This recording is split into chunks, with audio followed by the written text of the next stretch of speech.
You are now live on Channel 8 and YouTube. Thank you. Good evening, 6:30 PM, April 27th, 2026. I call the Select Board Business Meeting to order.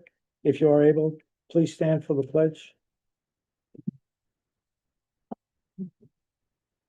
I pledge allegiance to the flag of the United States of America and to the republic which stands one nation under God, indivisible, with liberty and justice for all.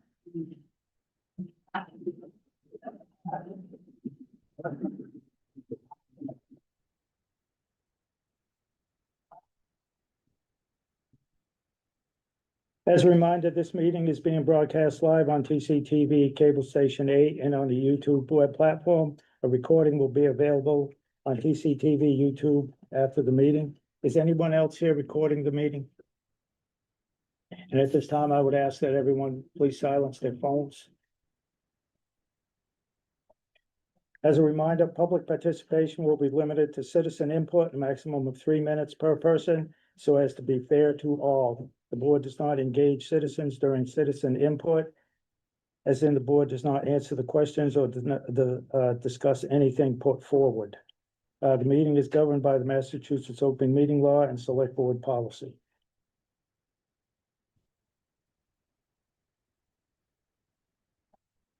The first item on the agenda is the approval of meeting minutes.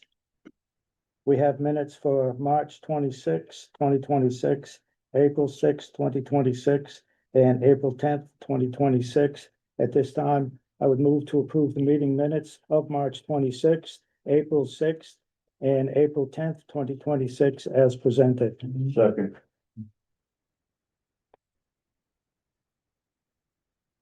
Motion made and seconded. Any corrections, discussions on the motion or the minutes? All set. Hearing none on the motion, how would you vote? Mr. May? Yes. Ms. Graves? Yes. Ms. Basso? Yes. Mr. Bennett is yes. Next item on the agenda is executive session minutes from April 7th, 2026.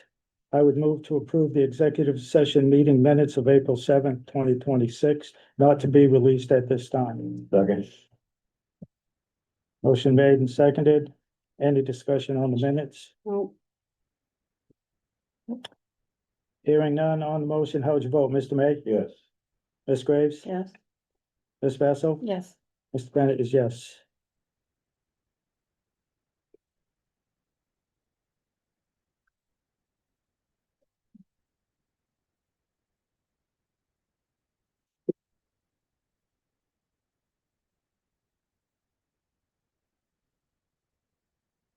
Next item on the agenda is citizen input. Do we have anyone to speak citizen input?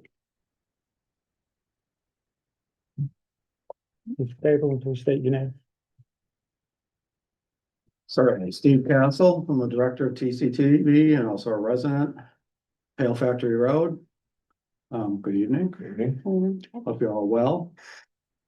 So last week I went to an event, the chamber event for one of a friend of mine ran into Senator Durant, State Senator Durant. He recently had a meeting here. I said, I heard you had an interesting meeting. And we got talking and he said, you know, a lot of towns are going through what we're going through. And it's a terrible thing. And he complimented your board for what you're trying to do and trying to find the right paths to that. But anyways, it got me thinking, and I know this has been in the back of my mind, but it really hit home that if towns and communities aren't seeking other revenue streams, they're gonna be dinosaurs. And everyone's gonna run right past us. And I think that's already happening in Templeton. And we've brought you proposals for things like digital signage that can bring in revenues. Montechusett.tv can bring in revenues. And yes, it's been a while starting it up. These things take time, as we talked about in the budget hearings. And, you know, your police chief sits here every year and says, we need economic development.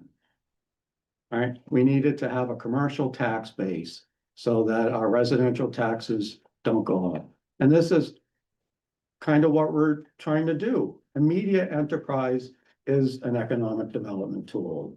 And we can use that to hopefully bring in revenues to Templeton. So we don't have to go through this every year, or it's not as hard. So all I'm saying is if an override passes, at least maybe we can say we're doing some things to grow our business and economic base in Templeton so that we don't have to be asking for overrides all the time. That's all. And we're asking you, please keep us in mind and what we do and all the other things we do for this town. And you're doing your budgets for different override options. So, and this is also a fairness issue for the poor cable TV subscribers. I'm one of them. I don't know if anyone on the board is still subscribed to cable. I know you're not. You don't even have it passed your house. I'm still working on that. And that's why some towns are providing funding to their cable operations, because the cable TV subscribers are unfairly paying for all of our services. It's not fair to them. There's only about 1,400 of them left. We have 3,700 households in town. Means what, 2,500 households do not have cable and they get the services. Am I supposed to shut off YouTube and Facebook and say, go to the cable TV channel? I can't do that, right? That's 1980s. And yet that's where our funding mechanism is. It's absurd. I intend to bug Senator Markey about this, probably to no avail at the federal level, but this is our reality. And it's the most absurd situation I've ever been in media, that we have to be funded solely by cable TV revenues. We should be able to get phone and internet off of the lines that run right by this house, but we can't. And the Supreme Court has sealed that deal. So unless Congress takes action, that's never going to happen. The state has bailed on us. Maybe there'll be a bill, I don't know, that helps us out, but it comes down to local level. And I think we can build something really good here with just a little bit of extra funding for TCTV. So thank you very much for your time, and thank you for all you do. I know it's hard. Thanks,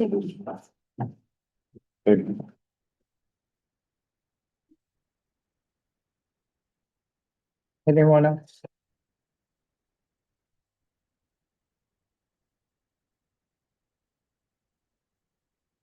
Next item on the agenda, town administrator comments. Mr. Administrator? Sure. So obviously the last few weeks have been very budget heavy and getting the warrant done, but of course I misplaced my thing, but I remember what it said. It said, just want to comment that I submitted the Barry Road third quarter reimbursement because we have a grant for that, around 22,000 and change. And that engineering study is on track to be done by the end of June, and that'll come complete with bid documents as well. And then, after that, we'll have to decide what we want to do with that project. So I just wanted to give the board an update on that. And yeah, that's it. Thank you. Thank you.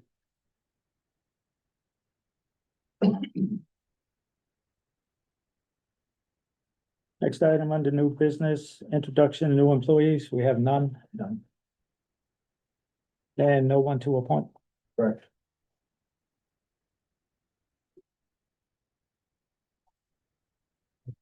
Next item on the agenda is for the board to vote and to sign the annual town election warrant for the upcoming town election on May 18th, 2026.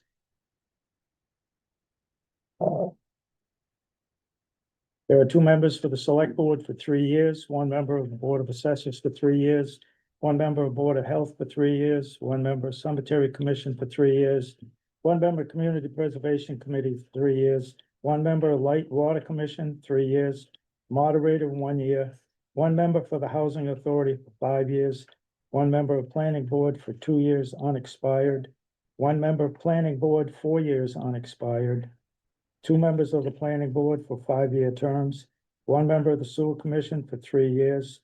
2 members, Narragansett Regional School District Committee for Templeton, 3 years. 1 member, Narragansett Regional School District Committee, Phillipston, 1 year unexpired.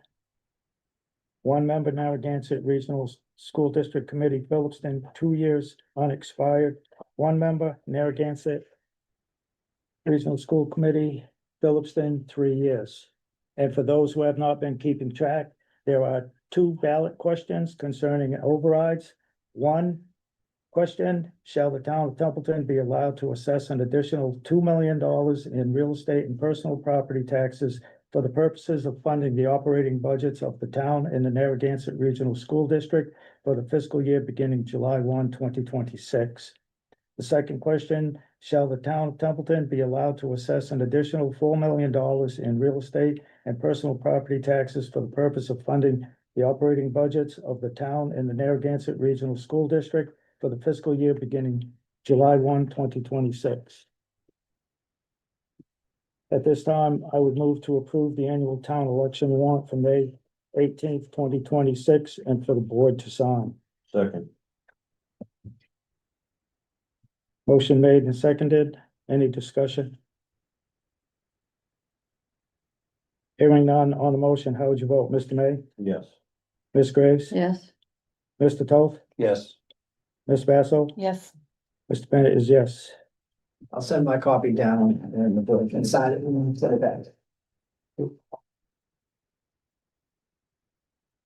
I will give that to the clerk tomorrow morning.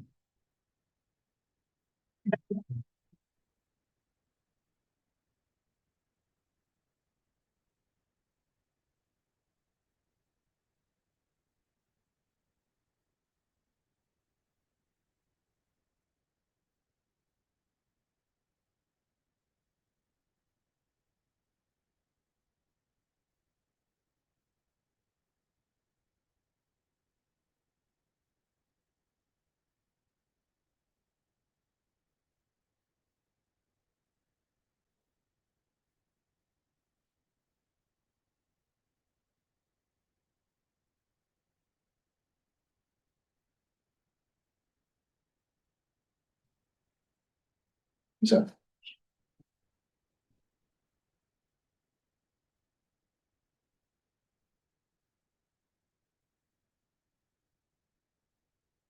Next item on the list agenda is D, accept donations to the senior center. Again, we have some very generous people and entities in this town and beyond. From Jackie Prawn, please consider a vote to accept the following donation of $1,125 from the Knowlton Foundation for the Elderly. Again, there's been a lot of them this year, very generous donations, and I sincerely thank the foundation for that donation. So at this time, I would move to accept the donation to the senior center from the Knowlton Foundation for the Elderly in amount of $1,125. Second. Second made. The motion made and seconded. Any discussion? Hearing none on the motion, how would you vote? Mr. May? Yes. Ms. Graves? Yes. Mr. Toth? Yes. Ms. Basso? Yes. Mr. Bennett is yes. Thank you. Thank you. It's generous. Very. The generous donation.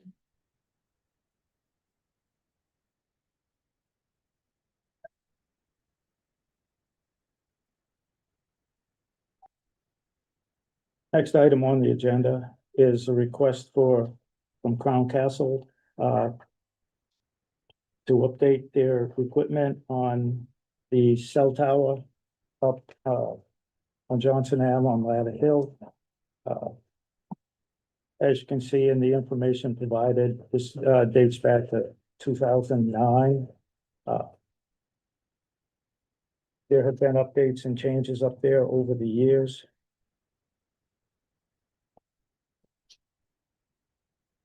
It's covered in that original lease agreement, and from time to time, they need to get the board's approval to do this. This is a request excuse me, to install AT&T mobility equipment. Again, it's under the lease from back in October 2009. So at this time, I would approve to request the Crown Castle for the purpose of installing new equipment at their facility located at 23 Johnson Ave, Templeton, and for the chair to sign. Second.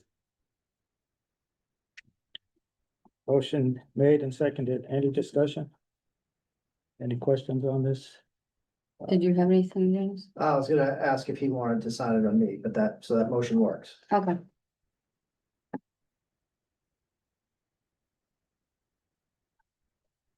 Anything further? No.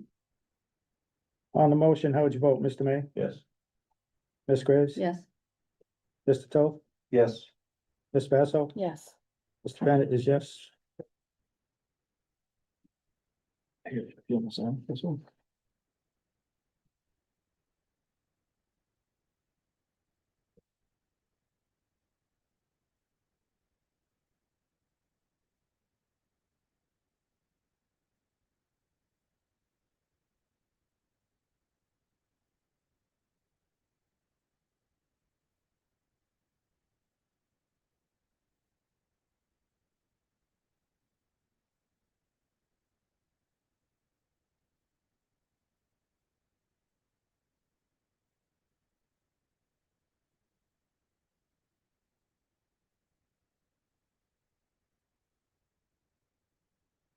Next item on the agenda comes from the treasurer. It concerns parcel 512 Baldwinville Road.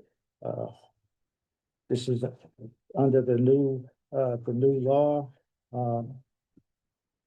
It's currently in land court and depending on what the board wishes to do with it. Cheryl? Yeah, so this property has been in land court for quite some time. It's been in tax title since 2011.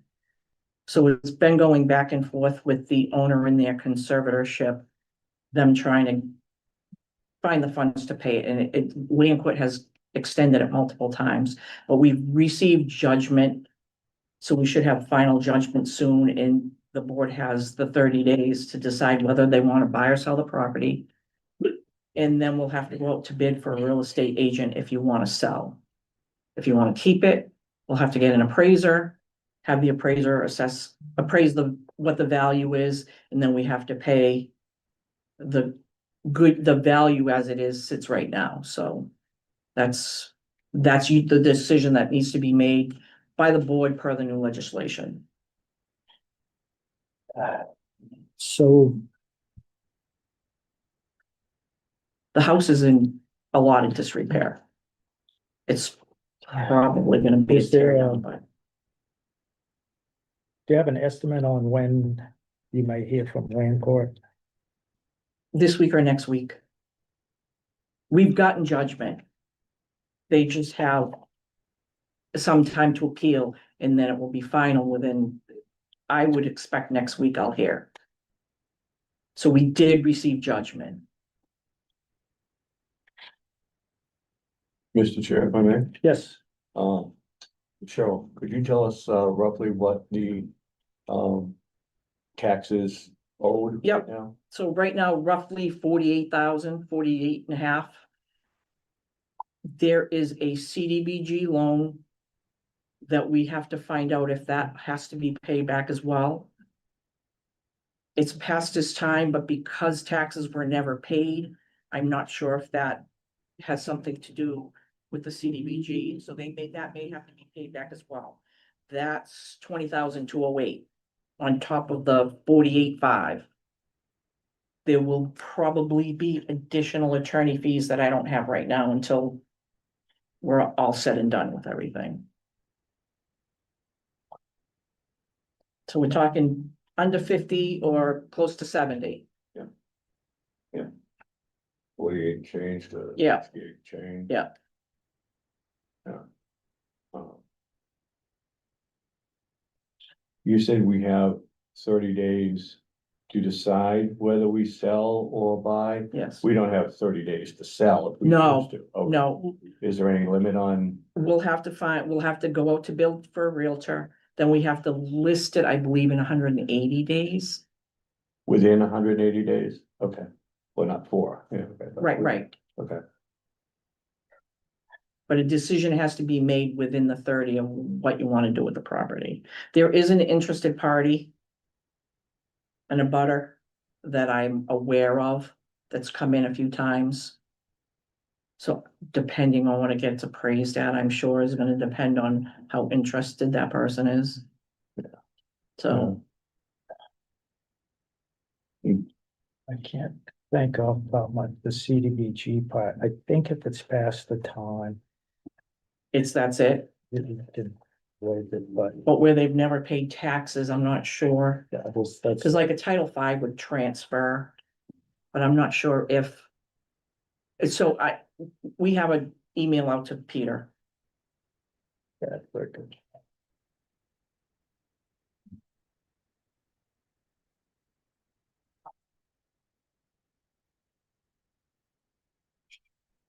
Do you need an answer today? What's that? Did you need an answer from us today? The sooner the better, because we have to go out to bid, and I don't know how, if we're gonna, what kind of response we're gonna get. This is all new for everyone, and it's new for realtors as well, to take a municipal property. Yeah, So honestly, other towns are having trouble finding people. So I don't know how long it's gonna take to find a realtor. So I don't wanna be cutting it close if we don't have to. I mean, I could come back in 2 weeks, or you can just make a decision. I don't need to be here for that, but right. Um, I mean, I already know in my head. Mhm. I mean, yeah, it's not my decision, so. If anybody wanted a motion, I already did. So. I really don't know why we would want to. No. Yeah, me keep neither. that. No? Me I neither. mean, We have enough properties on Mhm. the books as it is. and we don't need to be knocking it down on prevailing wage. And then you have to pay whatever the appraised value is, minus the taxes, And the minus what's fees due, and- minus what's due. I think this is a good one for our first one. Yeah. Had to do with the new laws. Right? Nothing crazy. Mhm. Honestly, I think once it gets listed, it'll go. Yeah. uh, No. Market seems to be slowing down a little bit. Yeah, cause I know a party interested. Yeah, And I mean, from what I hear, the roof, a tree fell on the roof, windows are open, doors are open. Have been for quite some time. Yeah, I think sounds like there's might be some vehicles on the property. here's your question. If we defer this till our meeting, May 11th. Yeah, that's, Would that put you, I just like to. as long as. I probably won't hear till next week, so that probably extends it at least another week anyways for the 30 days, so that should be fine. Okay. I mean, and you don't really need me here for that, you can just. No, I've read, Yeah, if you want, that's Kinda fine, answer. I'll come, but, I'd just like to, hear back from Peter on the CDBG. okay, Because that's the thing. I know, Uh, Because, normally we would waive that and they don't pay it back, but if there's a caveat in there where we can. Get that right, from the sale, Yeah. that would, I'm not sure the amount, but, what it would sell for versus, how much we. yeah, get back. But exactly. I would like that question myself. Okay, Yep. To hear that, and the 11th, it's, like you said, it's only a couple weeks out. we And might be here for quarterlies then anyways Yeah. too, so I forget. yeah. yeah, you may be back and Yeah. forth anyways, but, if, no, if you think that's all right. Yeah, no, that's fine, Yeah, that'd be fine if you're gonna wait on that. That's fine. Makes sense. Yep. All right, all right, thank that's, you very much. I'm good with that, Thank you very much. All right, no problem. Yeah. And Thank if you. if you, can you forward that email from Peter when he answers you? Oh, To absolutely. to the rest of the board. Yep, Thank you. yep, not a problem. Thanks. Good night. You also, thank you, Carol. Good night to you too, Danielle. Alrighty now. Budgets. The next item is, picking up on the budget discussion. Our last meeting. We left off, going through, the budget and various, reductions, that we could make, to try to close the gap, in anticipation of the override not passing. Area towns, near and far, they've been falling like rocks, so, and we also have, some additional information. The library, the senior center, the deputy assessor provided some information, and the treasurer, gave us, a couple places with some dollars. We left off, going through the budget with reductions, that various members, had ideas about, was building and grounds, I believe. Yes.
So, we'll pick up, building and grounds.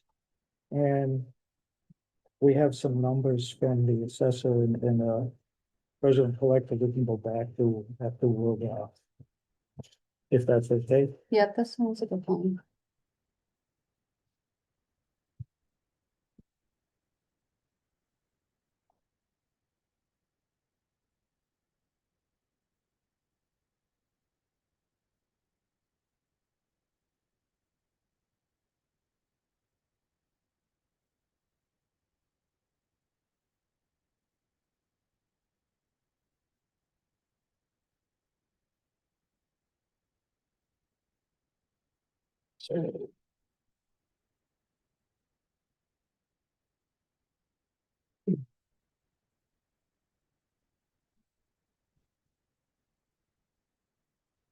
So, Mr. May, Yes.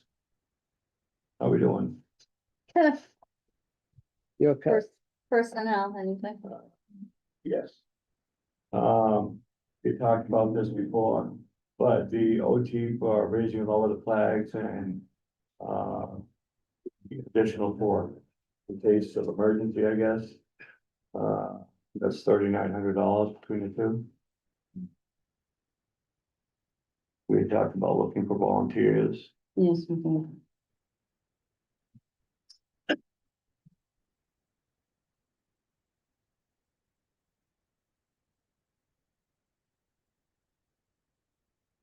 Kingsbury's and had the minute. Yeah. Yes, okay. Okay. So in the signed memorandum of understanding agreement, I mean, as of July 1, we can use volunteers to raise and lower flags. However, if we aren't able to find anyone, or in the event, we maybe have people on a list, but we need to raise and lower flags and they're not available that day, we would still need some money. So, it would kind of be up to the board if I guess how much you want to bet on volunteers, or, leave some in, take it all out type thing. Mr. Chair, Yes. I'd just like to remind the board that there's no legal requirement to do this. Also, I will just make a note, last year, I believe it was last year, might have been the year before, I lose track of time, but, the governor came out with, someone passed away, and there was a state thing, lower, flags to half mast. And I think it was on a Friday, but anyway, on a Saturday, myself and another veteran, we ran around town and lowered all the flags for the period. So, it can be done. And right now, we're trying to find enough funds or get as close as we can, or get there, to get rid of, to not have to lay off as fewer people as possible. If we can get there, that should lower our unemployment costs, which will help us out getting to where we're trying to get to. So I believe, a volunteer route, could work. It has been done in the past. And that happened kind of via Facebook. But like I said, myself and another veteran, Mike Ugard, we went around town, and you start over there, I'll start over here, and I think we ended up at Otter River or Gilman Waite something. You find out there's a lot of flags to lower. But it was, we managed to do it, and I think, if something happens to come up, I believe it could be done. We can always, if an override was to pass, we could always come back, or even, after the state budget, flows out, and we see where we stand, if we gain any money, there's always the option or chance at, special town meeting in the fall to make amendments to the 27 budget. Right now, it's, wherever we can do things, to reduce cost, Can we put a post out to say that we're looking for volunteers, or send it to different organizations and stuff that look to volunteer it, they like to do volunteerism? we can do that. We can ask, Mr. Chair, I think Michelle to, networking with the Legion. we Possibly. can, I believe it's Volunteers there. doable, we could do it. Excuse me. Like I said, it has been done in the past, and if it's something that, we could put back, later in the fall, we can do that, but, Mr. Chair, if I may, yes. also, I mean, we're going through this budget and doing the reductions with the idea of potentially filling positions and so forth. There's a real good shot that we're gonna end up with a chunk of money that we can't bring back a staff member with, and that we just, have cut.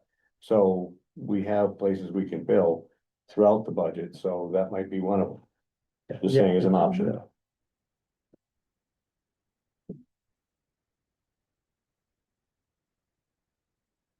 we have anything else on this page? Yes, oh, on 5100, no, So that balance would be, if we took that out, would be $179,644. Don't have that. Please? Yeah. Okay. You're welcome.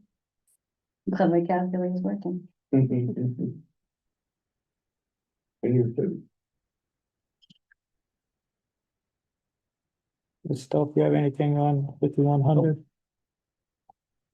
You Yep. covered everything I had. So that's well, the new balance.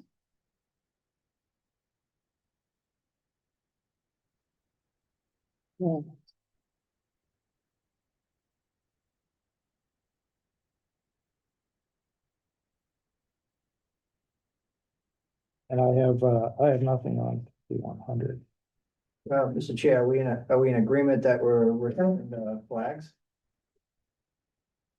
Are we in agreement? I agree. Yeah. I Yes. agree. Yeah. And was that including the OT on call as well? So that's for if, I don't know, I'm not trying to think of an example, shorthand, I don't know, someone throws a rock through this glass on a Friday night, so Saturday, one of the building grounds guys has to come in and, board it up. Silly example, but, that would be for that OT. But So are we doing that too? were we including that in our? Just the flags? But that's fine if you don't want to. I suppose we need to have someone in case something happens. Absolutely. We change our number. What's our number? Sure. At 9:36 would. I don't know. All right, so I think we're in agreement. I subtracted out the 2,964. Okay, Okay. thank you.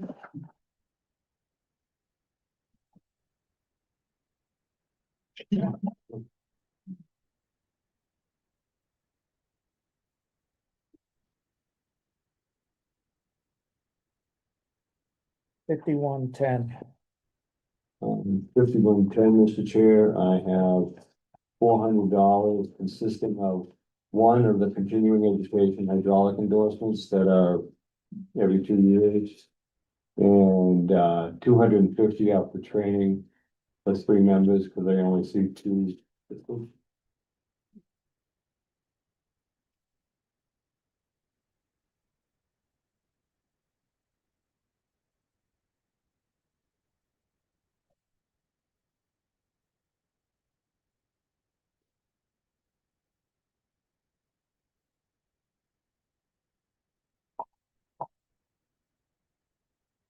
Is that a total $400. of $400 total Mhm. for everything on the page? Yeah. Okay. Okay.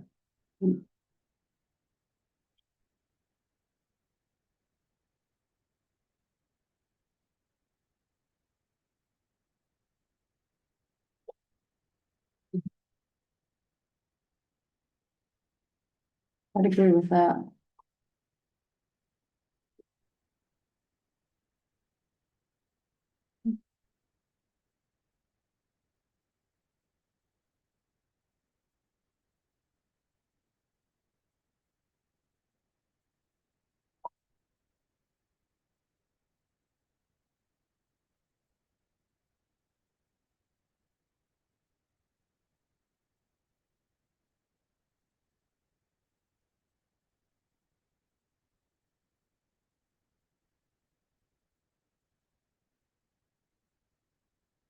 Wouldn't the seasonal safety shirts be the same as the uniforms?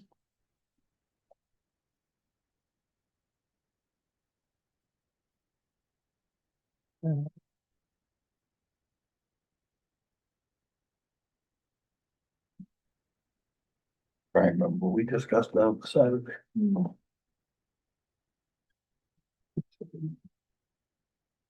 Dear for seasonal workers. The uniforms are for your full-time or your part-time workers and your seasonal. They're getting a different probably style shirt. They don't need as many. These are seasonal workers, don't get benefits. And, when they only work the season, they can work up to 40 hours a week with the cost of benefits. Even if they are the seasonal workers, and I believe the way it's set up, because it says 4 Right. or 20, Mhm. that amounts to 5 a week for 4 players, which is 2, full-time and 2 seasonals, Yeah. so. Okay. Yeah.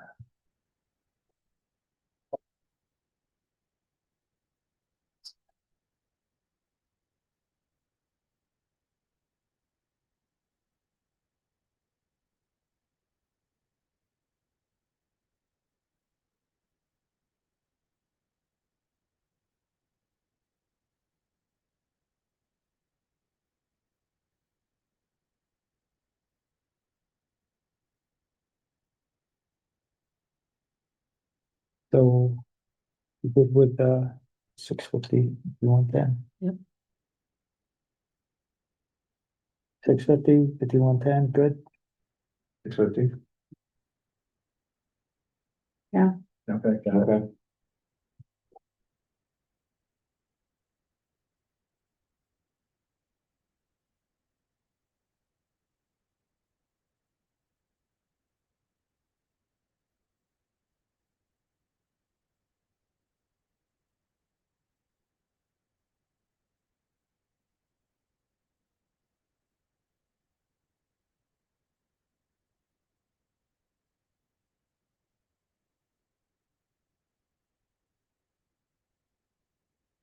$5,200, purchase of services.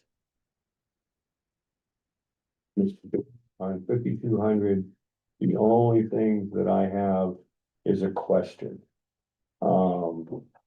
Because apparently we have $600 for, Ansel inspection for the stove hood and $800 for the grease trap cleaning and interior, exterior. And to my belief, we're not even using it yet. So I was just wondering if putting it in this year is absolutely needed. If it's a once a year thing, we put it in next year's. Just a thought. Depends on how often they use it with the grease trap. If they're only doing one meal a week, then it probably could be, done in 2028. Won't be the size of this one is either. Yeah. But also you don't want to chance it too. Hmm. If there's a high volume in the situation, even that's gonna.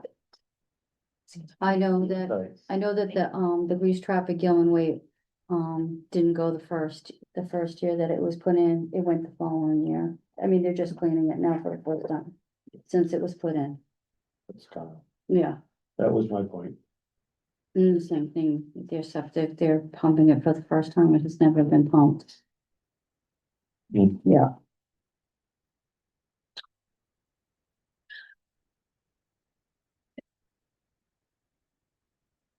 So that's just $1,400 total. That's questionable.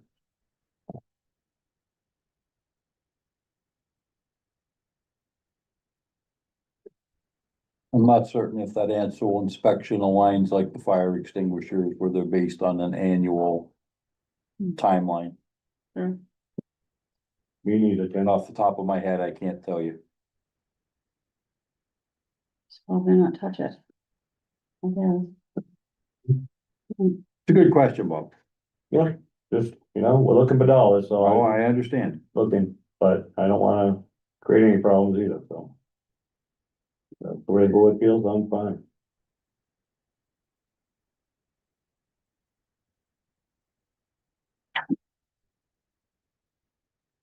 I have nothing on that page.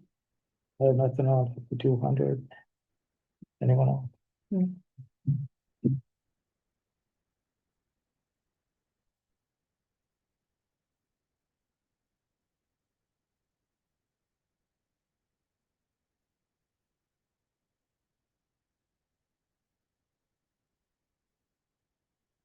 Moving on to 5,400.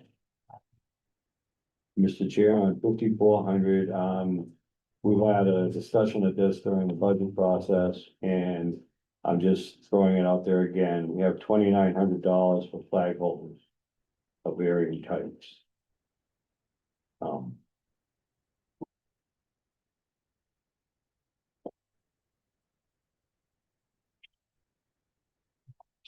And that's all I would have on that, if anything. Mr. Chair, Yes, just a note, I do think, but I wish I had a note in front of me or something, but I Me do too. think we get some or all of this reimbursed through the Veterans Department. I think that's what she said. I think she did say that regarding the memorial and veterans flagpole. And that we still had some left. Yeah, she did say that too. Yeah. Yeah.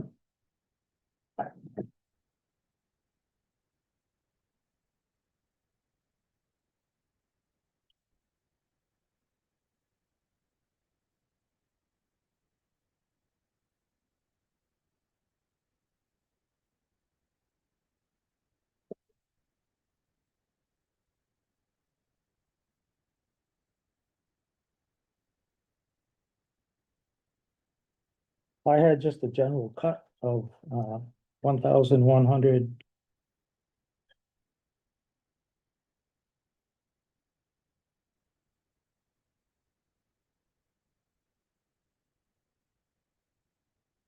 $11.85.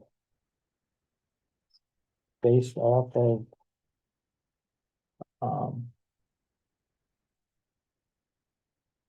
The 26 and what they had left over Okay. and. Like where they are.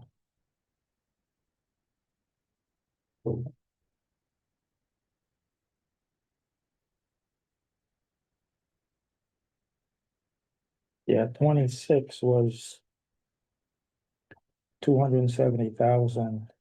And at end of March, they have 120,633 left.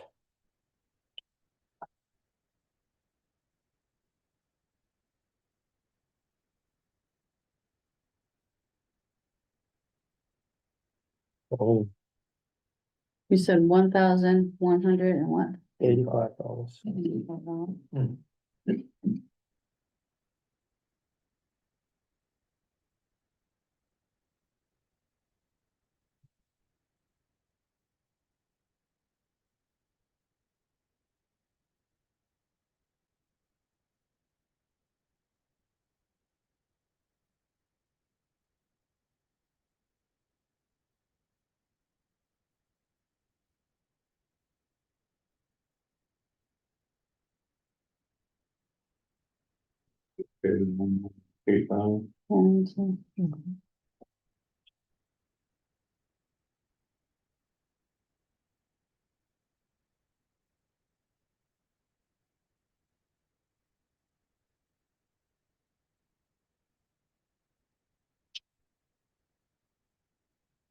does it make it 107?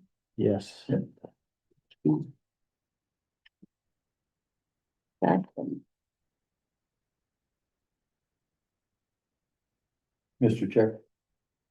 I just had a general observation, the two bottom lines, propane heat and fuel for the senior center and the police station, that those numbers were equal, but the buildings. Occupancies and manning and staffing are different. Yeah. It just, that one struck me a little odd.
Anything else under supplies?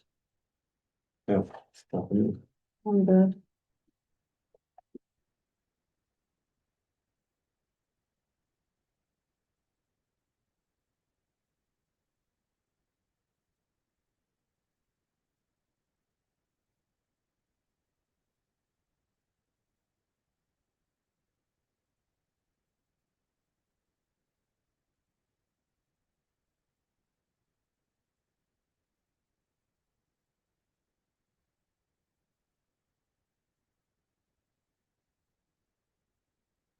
So is 1185 agreed? But Yes.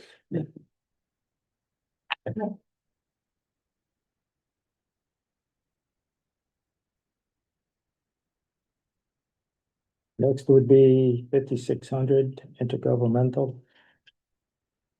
But there's nothing in it. I don't have anything on this one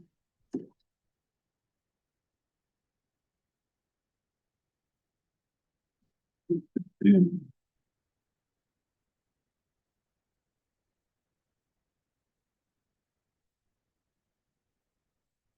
Actually do, I have a question about the dog pound, actually, there's two different,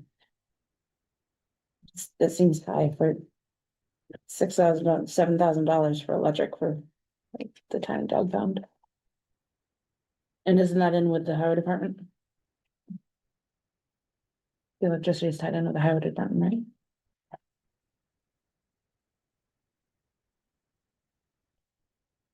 That would be the sewer, and the water is tied in with the highway department. That's why you don't see the water in the sewer. Or, And I believe this is also heating that little trailer too.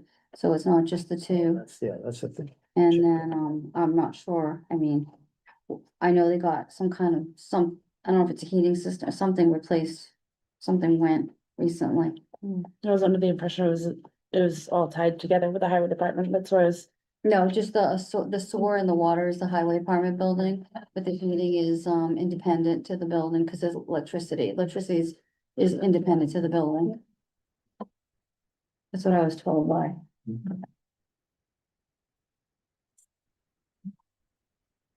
it seems like a high number, $7,000 for the trailer and tiny building.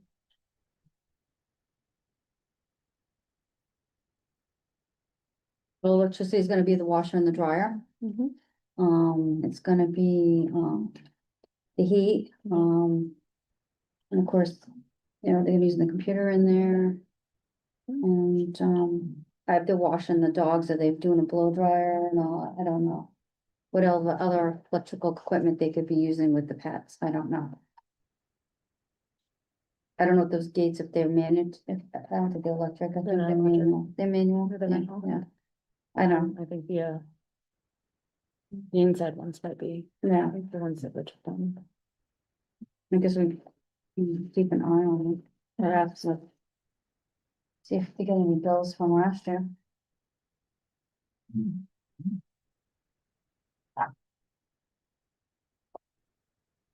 Remember when-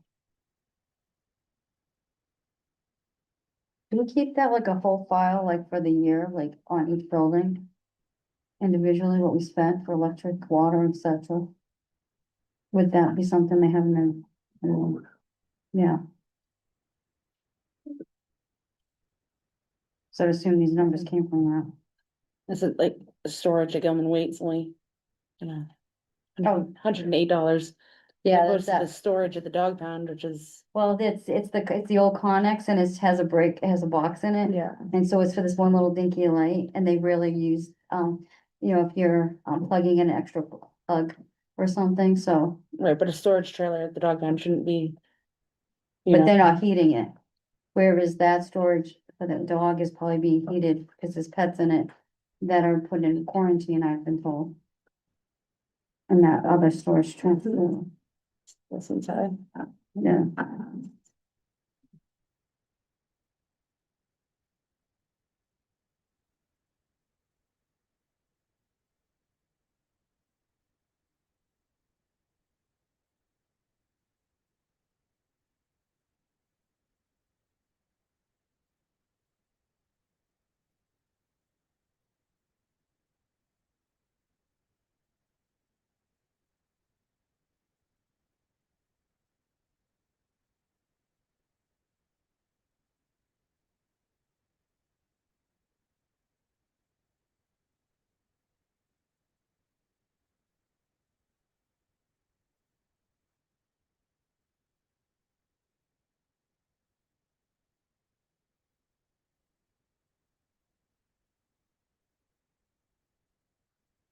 So there is, the end of March, there's 20,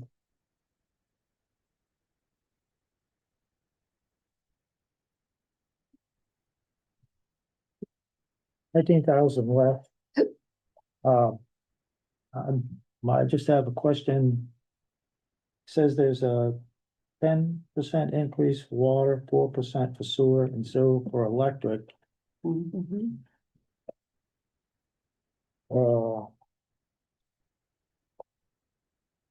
So last year, well, and it may just work out the same, just the numbers got swapped around. Cause this shows water at 2,400 and 26 water is at 2,400.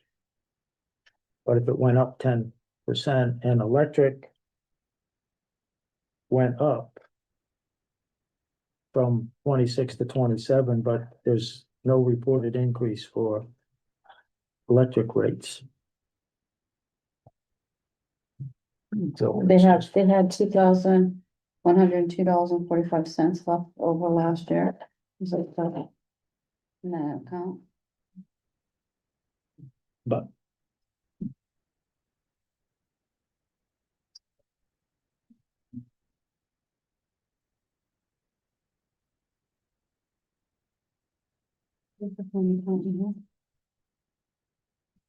those numbers just strike me, Mhm.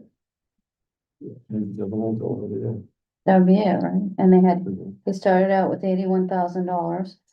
And they ended up with $2,102.45 left from July 1st to June 30th, 2025. Yeah, full year. And they had less. But things gone up, so maybe that's why it was, yeah, $1,000. yeah, that's probably why he put what he put. Yeah. He was afraid. His rates going up.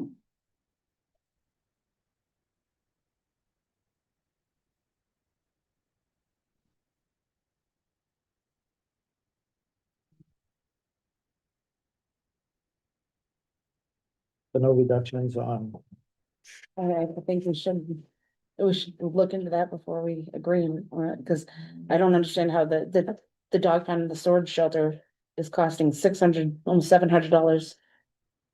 $600 a month, and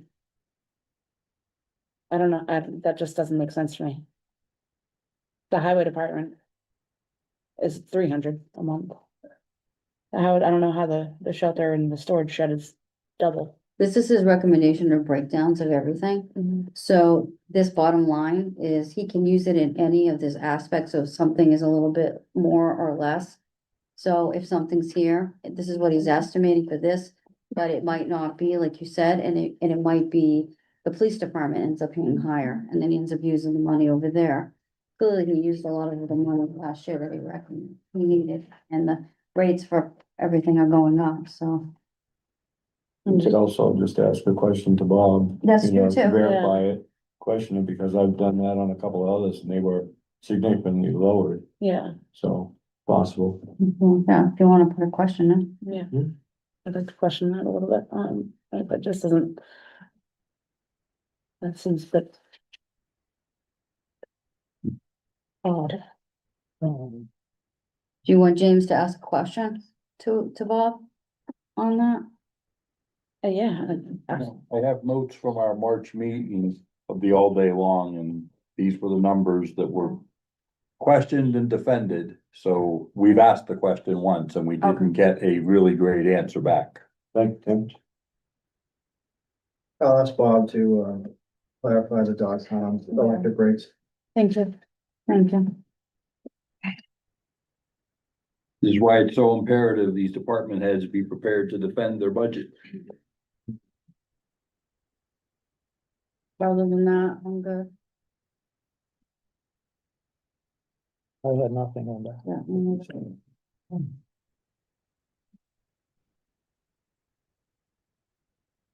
We good on 56, Yeah. Mm-hmm. 5,700. Oh, somebody else? Mr. Chair. Mhm. 5,700, I have, $177,922. That I'd like to remove. Leaving the window replacement for town hall. Leaving, putting in or adding, $7,000 for the, safety glass at Templeton Elementary School. And leaving $5,000, under the doghouse, because even if we have money to do it, we're gonna need supplies. Okay. And So just to be clear again, none of this is actually factored into your budget and the budget deficit, except for the windows. And then the glass, and actually, let me pull that out. So I'm happy to update this just so it matches what we're already doing, but I just wanna, be clear that this page, like the other ones, is, just in here because it's part of the templates, but, select board decided already what, capital they would be going with. okay, So I'll open up the sources and uses and, take a look. Real quick. I agree with the 5,000 for the doghouse, which is the bump out of this building. If people don't know, it's not actually a doghouse. It's that red thing that's right near the dumpster. We just call it the doghouse because it kind of looks like one. It's rotted, you can see it from the bottom, from the sides, and it's gonna affect this building inside here. Alright, so, talking about what we're doing with this version of the budget, patrol vehicle out, sewer trucks paid with sewer enterprise. There's town hall windows in there, and that, could be paid for, I believe, in free cash appropriation. So is the bullet resistant glass. And we also added back, the MS4 stormwater management, which that would be regular tax impact money. that's, That's it for capital. just so you know that, MS4 money, Yeah. you left 25,000 in. We had agreed to 20,000 because there was 5,000 still in special articles. Yeah, right. I know, so if we could correct that, I'd appreciate it. We could use the 5,000 for the possible project to fix the doghouse building out there. There you go. There you go. Just swap that right over. Yeah,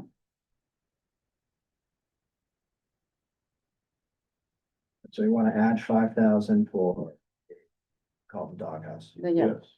the bump out the building. The town hall. And that is all I have, so. Yeah, I'm good with that.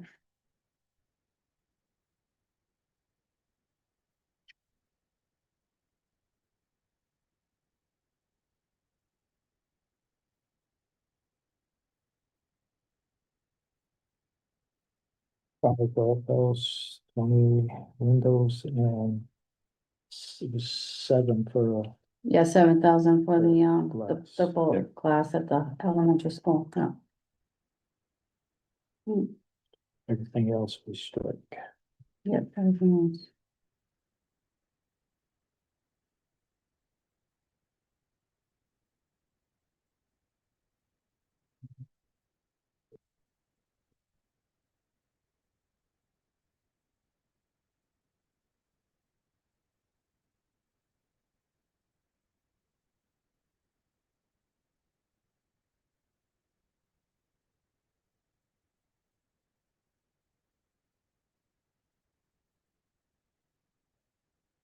Okay. Yeah, I had whacked everything out of that. Anything else? 57. It's a question through you to the TA, when you checked with, buildings and grounds and Mr. Zosek. The generator and pad at 88,000. Is the pad there insufficient or is this something else?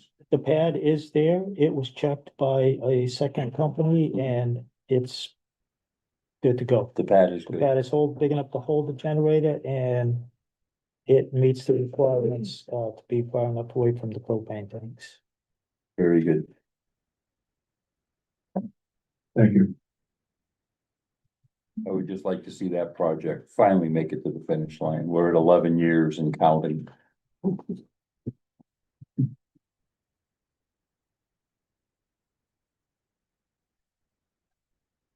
It's 700 done, correct? Mhm. That's it for building and grounds.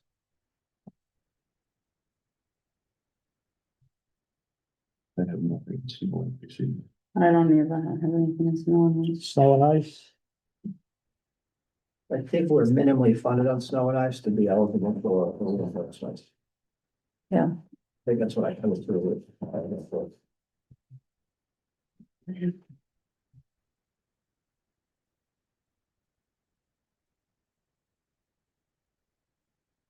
good on snow and ice. Yeah. Mr. Pope, Yep.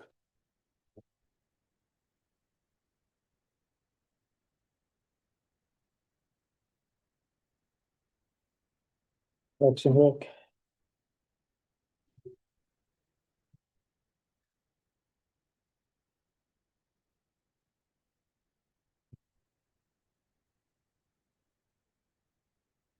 Fifty-one hundred account. The reduction of 12,400. To cut the full-time labor to half-time. I was also questioning if, regarding insurance and bennies and because it's 40 hours, 28 weeks, which would, according to my conversation with Mr. Ryan, that would make him eligible for insurance and bennies. It's supposed to be a seasonal job. It's always been a seasonal job. They can get up to 40 hours a week, staying within the seasonal and the 2 seasons. July to November, the first week of November, and then April to the end of June. That's how it's always been. They didn't have benefits. Wasn't full-time before, was it? Nope. Now is full-time, that's Yeah. the thing. It's okay, Mr. Chair, can I yes, ask a clarifying question? So, just so we're on the same page, in my zero override budget, Parks and Rec is brought down to zero.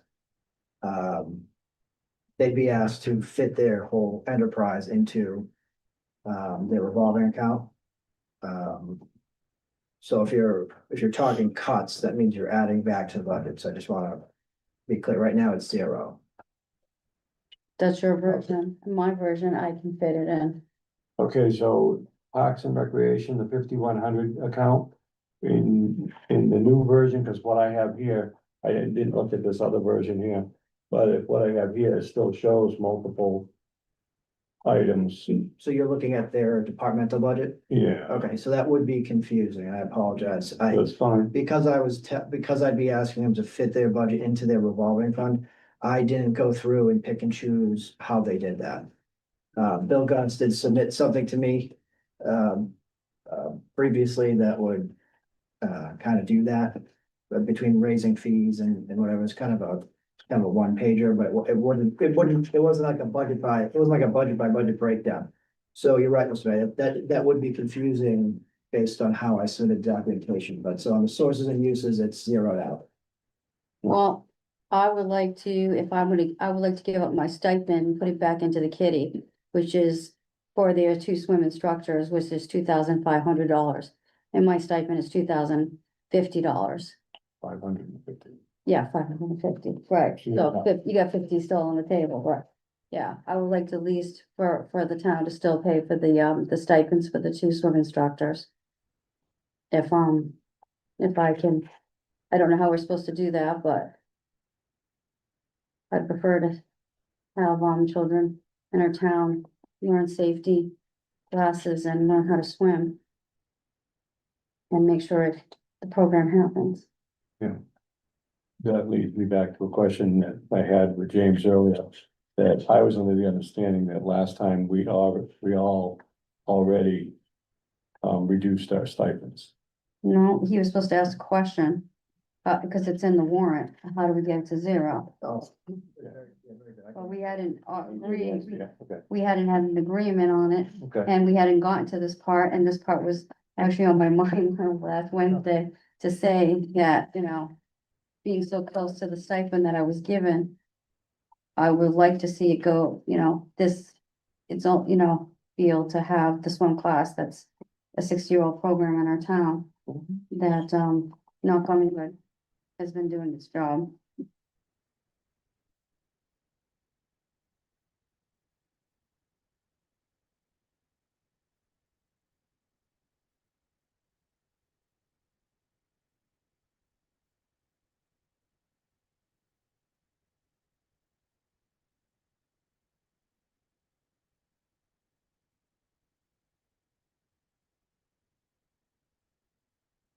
I like to also say that, the reason why they had an assistant was because in the past,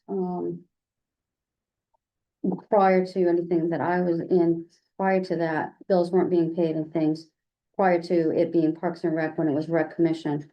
Things weren't happening, and that's the reason why it took many years to get the assistant. And again, the laborer wasn't a full-time or part-time, it was just the 2 seasons, and it was seasonal, and they could work up to 40, which is helpful to building and grounds, to have somebody to be able to work 40 weeks for a few weeks during the height of the cutting of the grass, maintenance. For instance, the laborer in the Parks and Rec cleans the bathrooms. Is building and grounds cleaning the bathroom now? They're gonna check for any maintenance, like any dangers, things broken, take them down. They're gonna empty the rubbish on the weekends. They also work weekends. Building and grounds department does not work on the weekends. And between a Saturday night and a big ball game, or a Sunday big ball game, someplace in between there, they empty the rubbish, because, it is not pretty when, every rubbish barrel in the park is full and nobody to come down there until Monday. If Monday's a holiday, you're looking at Tuesday, and there is nobody on to do any of that. Yeah, so. Mm. So those are the things that I looked at when I looked at this, was your swimming program, your assistant, and your seasonal laborer. Other than the rest of it, because we don't have any money. So I was looking at maybe 44,000 to help out, because it's a lot of money to have an organization. They're already raising close to 90,000 on their own to put all these programs that they do. Now they're gonna ask them to try to come up with, from the public, another 40-something thousand dollars so that they can do their job and serve the community. Yeah. So, I don't know. There's just some thoughts, obviously. Like I said, I have my version where I fit it in, and we've been running the numbers Yeah. through, and I'm still right there. And that's what I had on mine, so. That's all.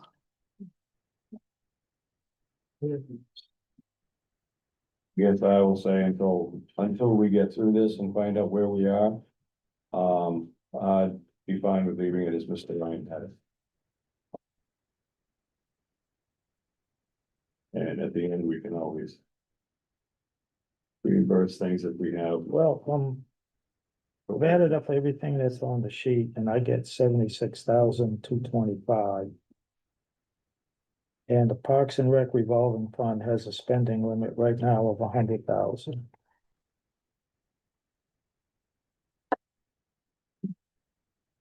And that can be increased anytime during the year by this board.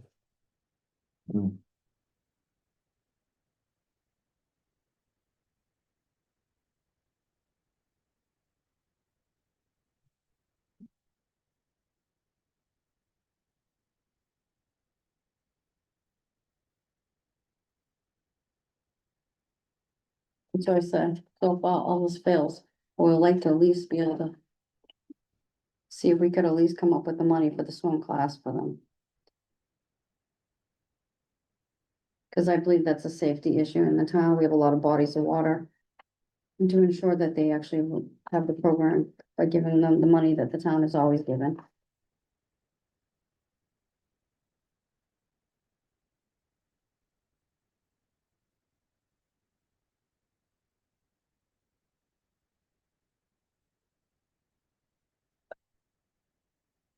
I just see that some residents were interested in keeping it.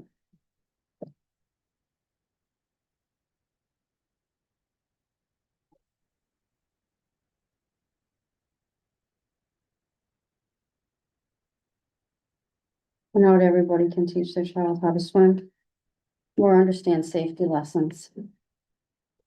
I've even seen grown people who know the safety lessons, officers that have lost their lives because they didn't have. I'm looking. I'm just saying. I just know what it can do, because Mr. Chair, in the interest of time, can we advance through? We still have quite a bunch of material to continue through. Yes, I'm just thinking on this, on the labor cut, yeah, I mean, we've already got 2 police down.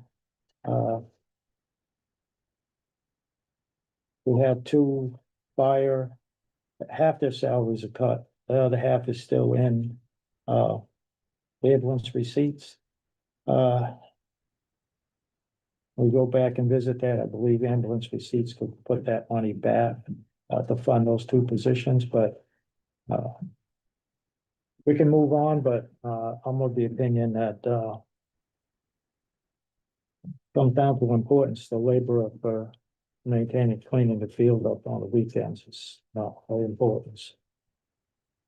So we skip ahead, the next one is the sewer. That's an enterprise fund. They're supposed to be self-supporting through sewer fees.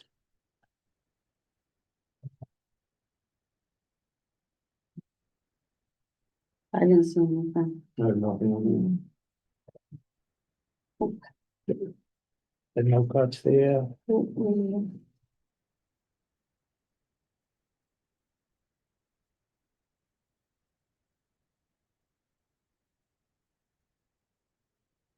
What's that with sewer? Yes. My budget had the library, and I got the senior center, everything. We never discussed them. For the cable. Veteran services. Are they not? Okay.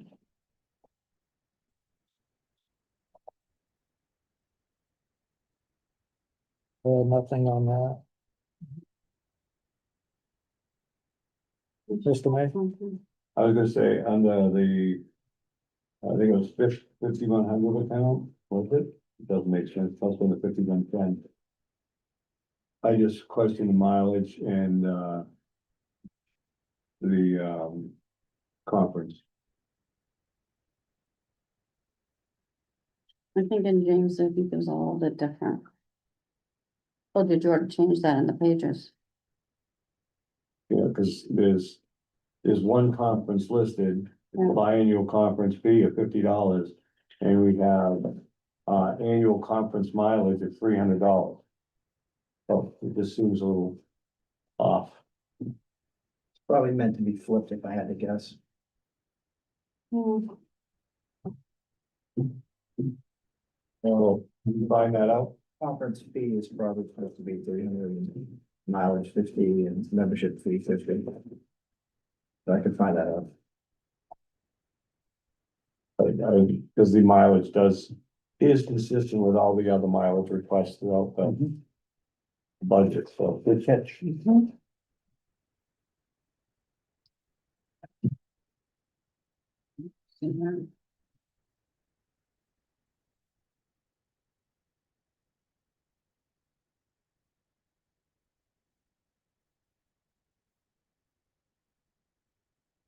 Yeah.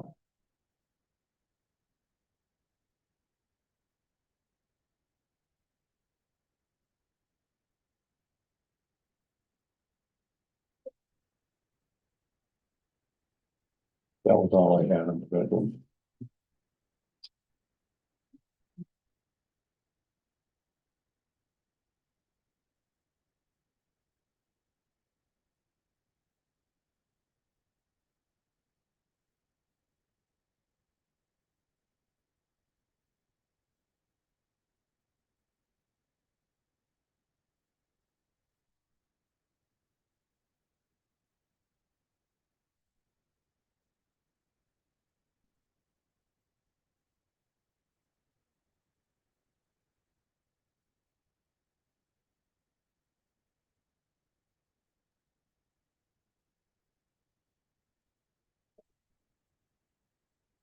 Mr. Chair, Yes, the only other question I have is on the 5,700 account under Veteran Services. The dollar amount of 85,000, I think, is a little bit light. We do get an 85% reimbursement from the state.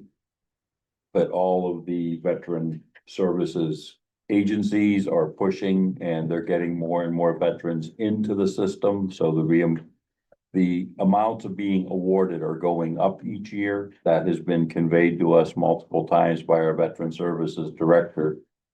We are seeing higher reimbursement levels. I know I don't think this covers what was paid out last year, but I just want to make sure we're not shortchanging our veterans what is due to them. so far. This fiscal year paid out 52,319. That's as of March, so we're almost at the end of April, so. Yeah.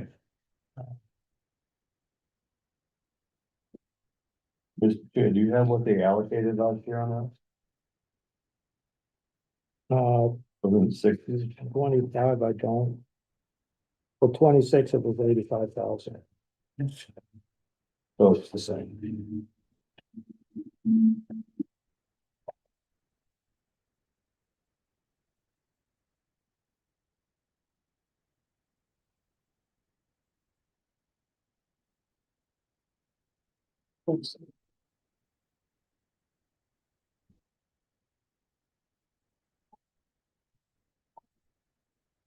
And for employee support this fiscal year 26, it was $100.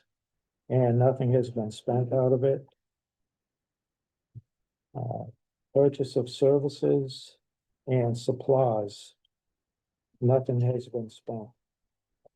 A total of $939.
So.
This one.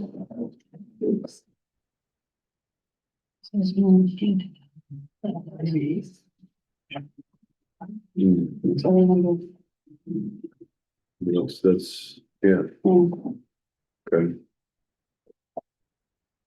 That's included.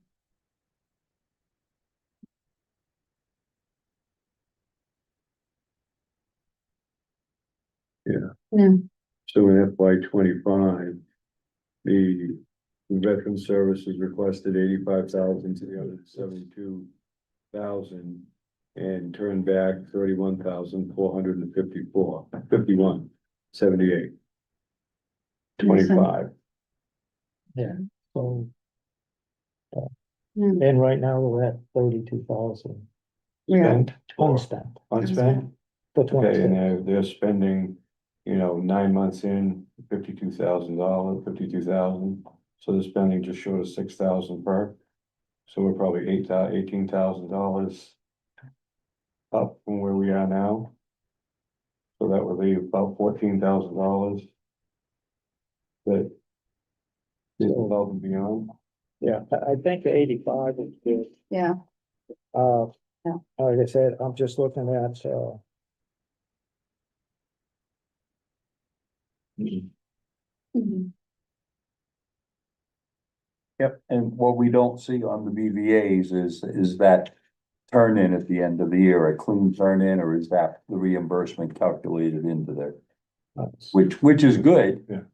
But we're not seeing a clean breakout.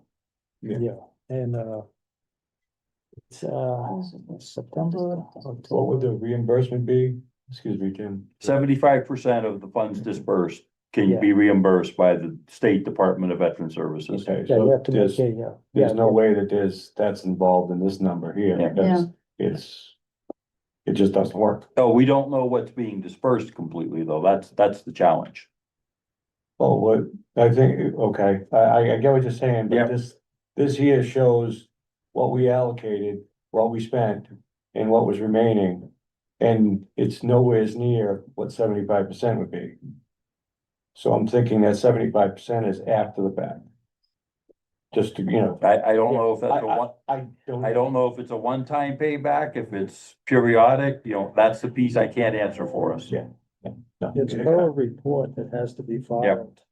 I think it's September, October. Yeah.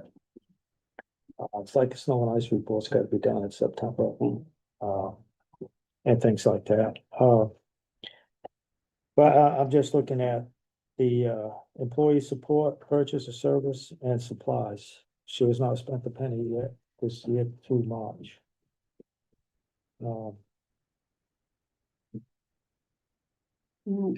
purchase of supplies. She didn't spend.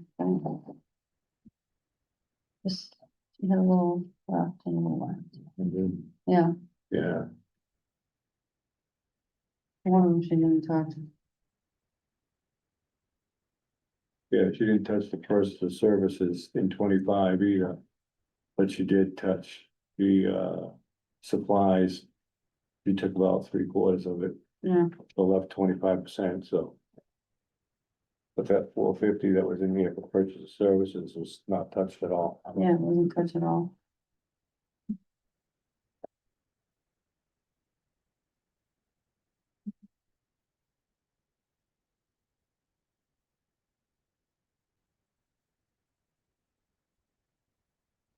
Oh, makes sense too.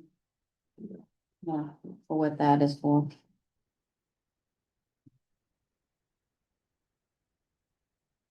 So.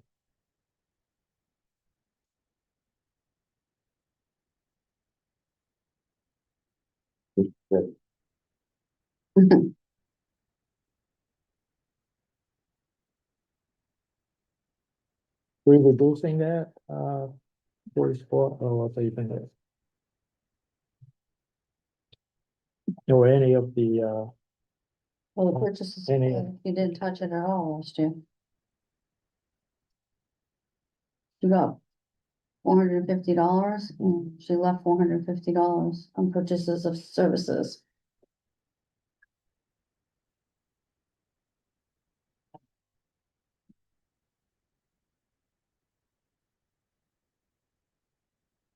Are we looking to 5,200 for the retrospect? Yeah, Yeah, you gotta renew that, though. oh, okay. Well, she didn't last year. I'm pretty sure she did, but Oh, but it didn't come out of the account. I don't know where she paid.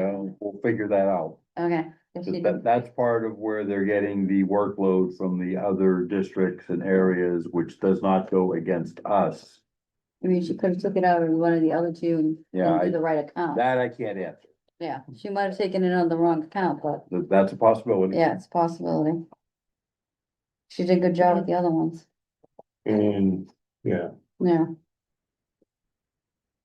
like I said, right now, this year, she's still got 449 in that account, she's still got 400 in the supplies account.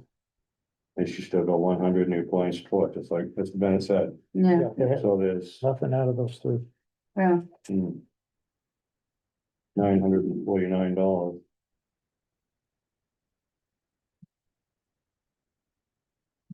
That could be an ask. Suppose.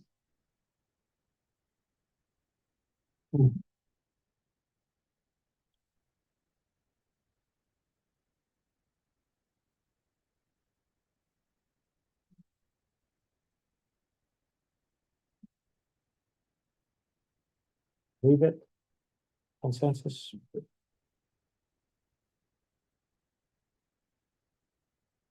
Can ask. Suppose. We can ask where she made the, where she played the renewals from. Yeah, And if they were paid, and that's just extra money, we can. yeah.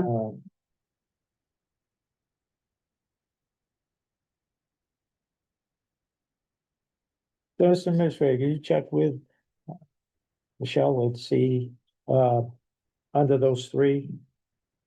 The employee support, purchase services, supplies. If she can live with a reduction anywhere. Okay. Yeah, I can do that.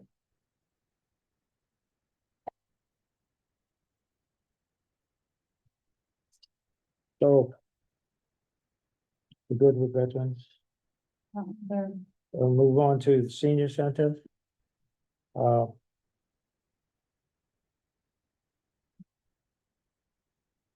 Mr. Chair, Yes, I have absolutely nothing on the senior center.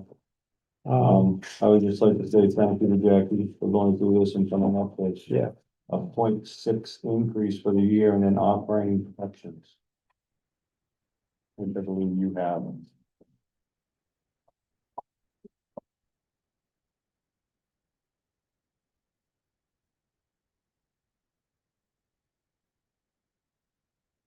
So a lot of this stuff on personnel, there's a lot of it is grants, right?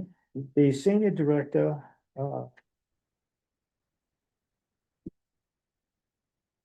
emailed me. Um. She could eliminate.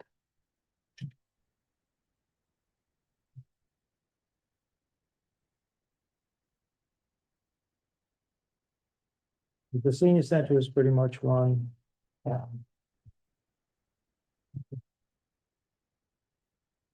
The. You said the yoga instructor, Yeah, she could live with, that being removed.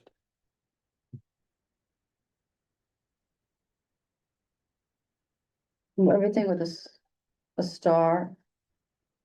Seems to be grants or the mark.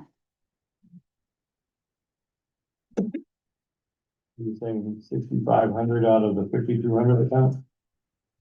It'll just, Yeah, so that leaves $1,100 because it has the software. For them. Yes, from Brown, eliminate 6,500 for the yoga and program instructors. And then, utilize donations for the volunteer appreciation party and the mock vehicle cleaning, the tools, etc. That was was that 5700? yeah, 5,700. So it's down to zero, nothing.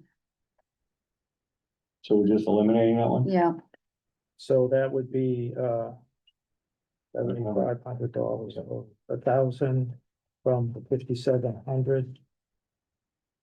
And the 6,500 from 5,200. And that came from the director. And that was on top of her initial cut. That she proposed down from last year. That was from her 0.6% increase in her department. Yep. Pretty sure we just wiped out more than that. Awesome. So. Everything else. On page. Looks like everything but the senior center manager.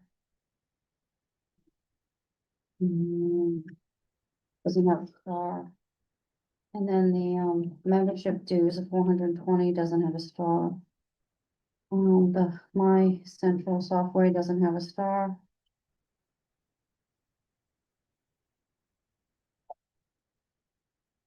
These were things that we paid for out of, the other stuff, it seems that it's all grant. Yeah. And all, reimbursement funds.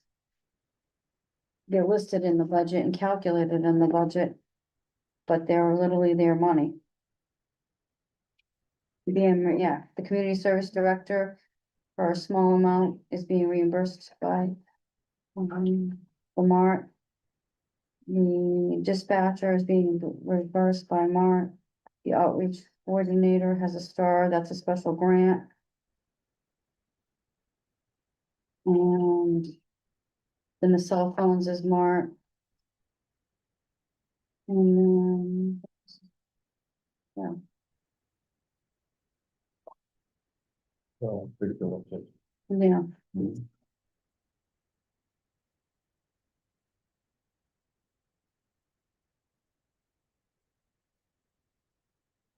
I wish the senior manager was on the mount.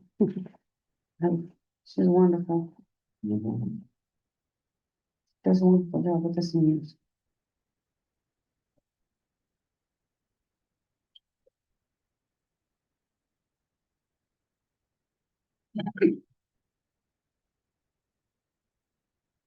That's a pretty good hit from the senior center when the majority of it's paid for either Mart reimbursement or through the elder grant. Yeah. But yeah, it's in the, zero overall budget as it's gone. So I don't really understand how that could be possible since these grants would be the stuff. Yeah, Yes, so just so we could, Mart doesn't reimburse 100%, and so. There's an estimation in the budget for how much they reimburse, and so when this was reduced, that revenue was taken out, it's about 35,000. So that's why it's not like a 1-for-1. right. Okay.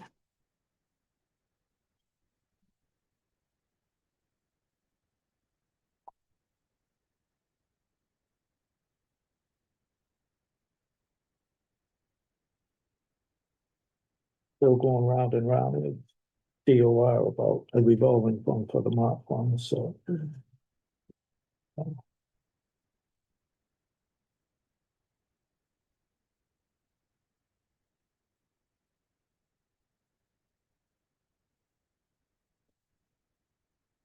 Anything else on the senior center?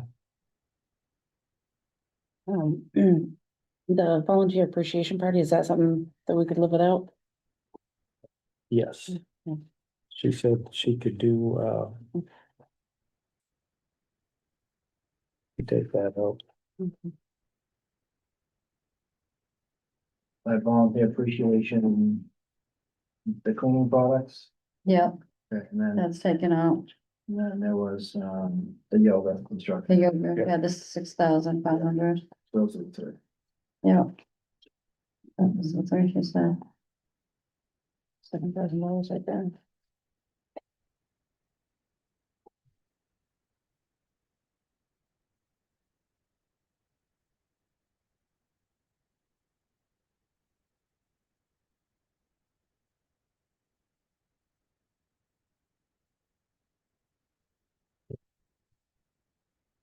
There'd be money in the bear fund for the appreciation party.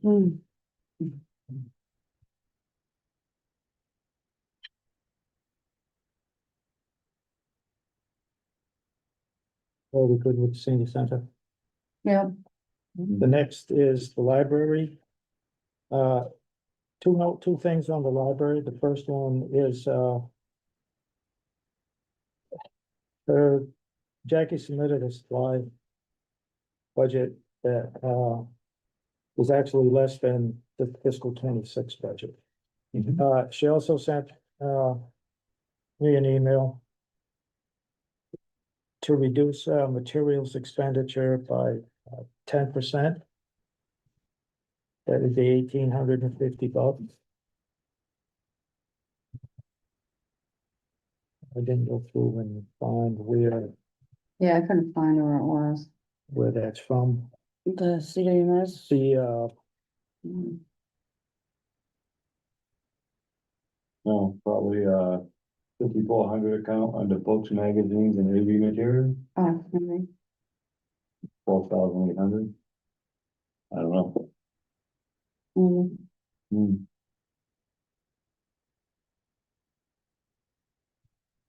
I have nothing on mine.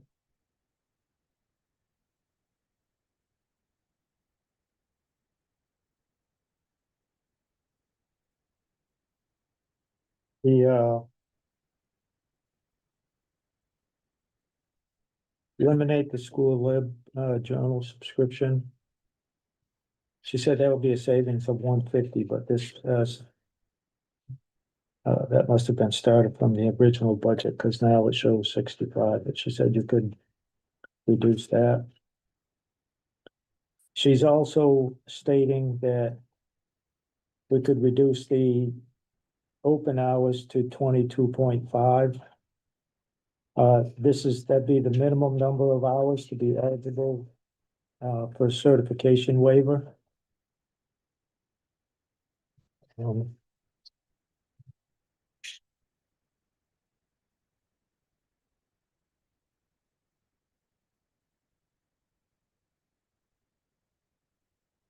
The waiver would result in, Templeton residents would still retain, borrowing privileges at other libraries through the state. So if you want a book from here or there, you don't have to physically go there. The library can get it for you.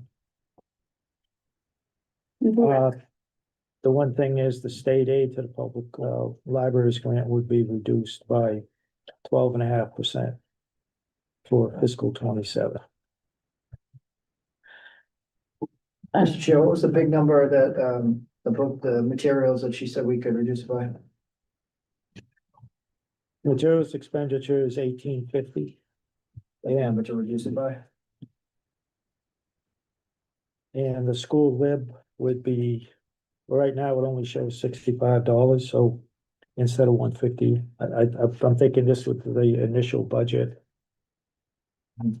And she says you can reduce, get rid of that.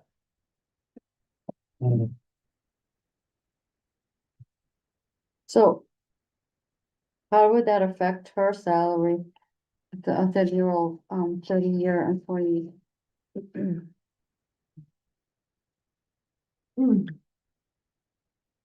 We have, Jackie Prime at a bargain, and we always have it.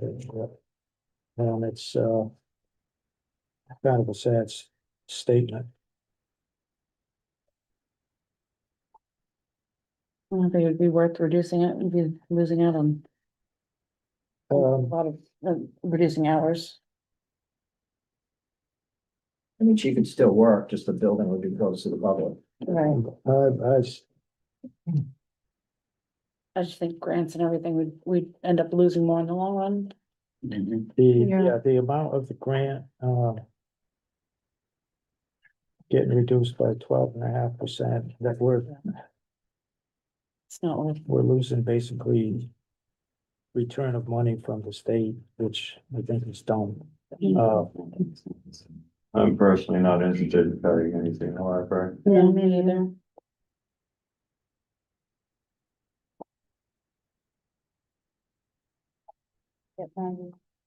I think the two previous, first of all, she submitted a lower supply budget than the previous fiscal year. Yeah, So that's tight. she's done her homework there, and she's also offering Original in the budget was 150, so, I mean, it's down to 65, so eliminate that. And then, the 1850, I think the library sacrificed enough. Yeah. Yeah, I I agree. think so. But then again, it's not in James's version of zero budget.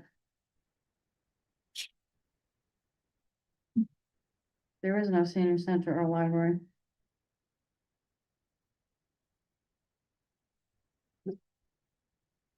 And off the top of my head, I don't know what we're spending on the remodel, but there's a lot of work going on in that building right now. Yeah. So no cuts to library? No, nope. No.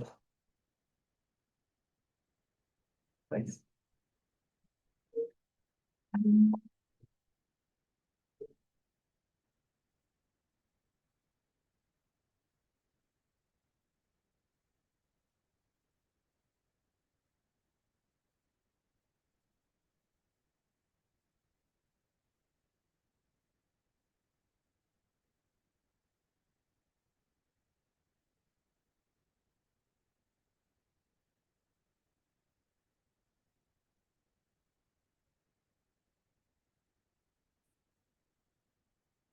Well, so we're done with the library.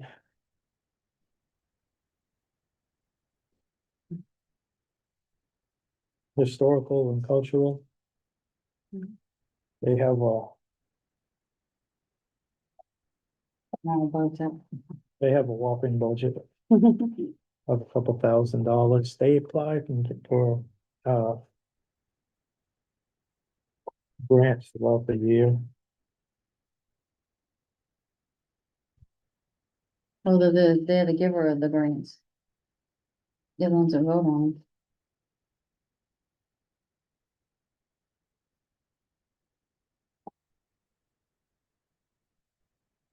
So I didn't propose any cuts to,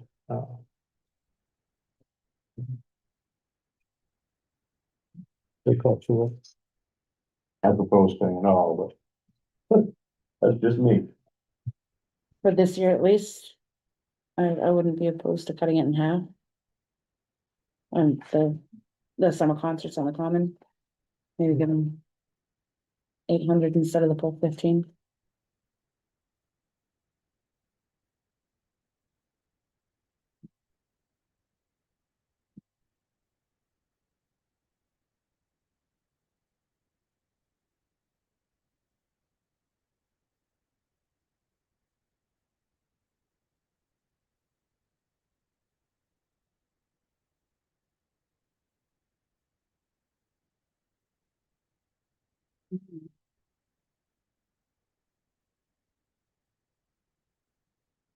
Yeah. Yes. So you, was Lisa proposing 7, what was your proposal? To give 800 instead of the full 1500 for the summer concerts on the common. Okay.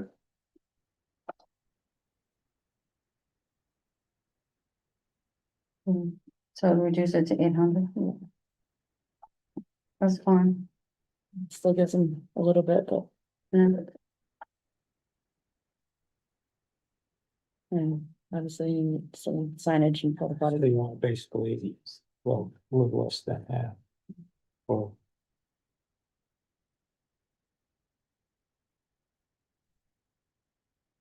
I think your spirit and intent there, but the benefit of what we get back for the little bit they're asking for, I'm not in favor of cutting any of it.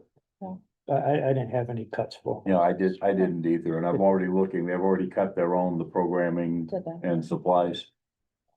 And they get some grants and do some. No, I understand what you're, I'm following your thought process. This is another one of those institutions throughout the community.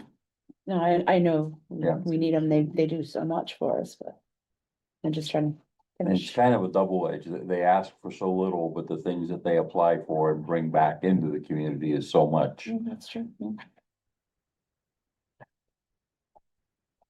All right, so Good discussion, good thought process.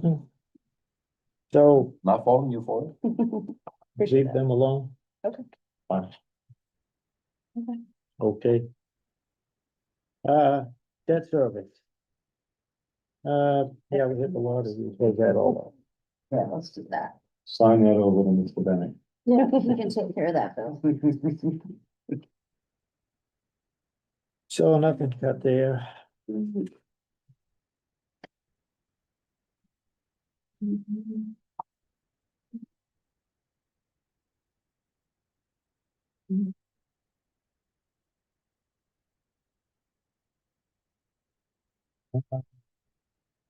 Insurance and benefits. Uh. We don't have any good news there either, Unfortunately. other than following the trend.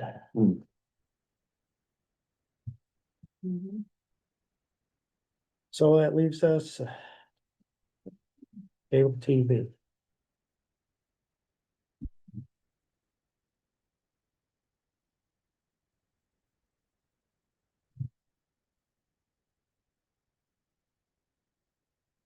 Mr. Chair.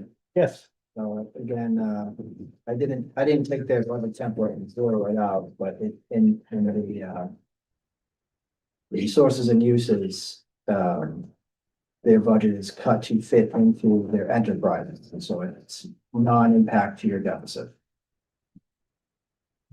Which would be a major cut for them.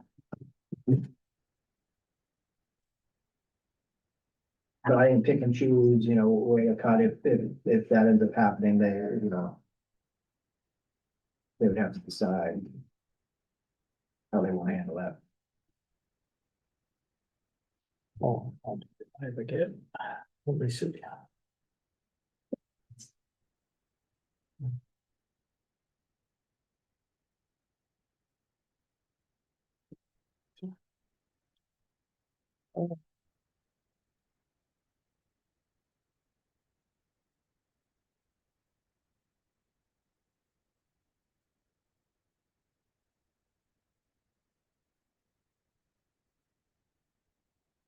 Yeah.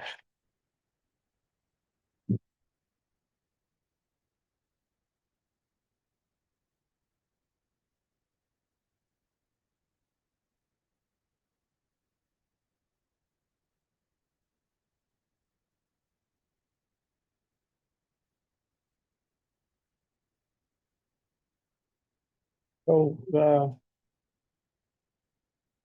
Mr. Bay did ask,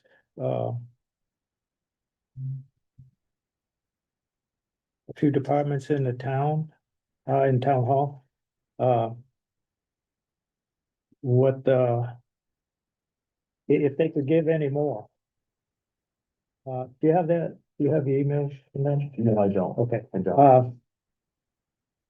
This is from, the treasurer collector. So she has.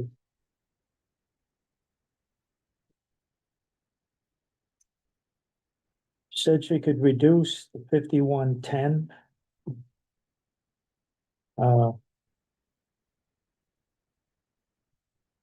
By $1,440.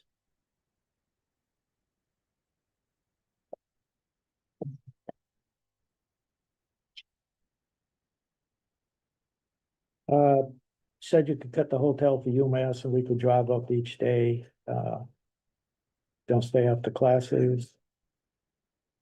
So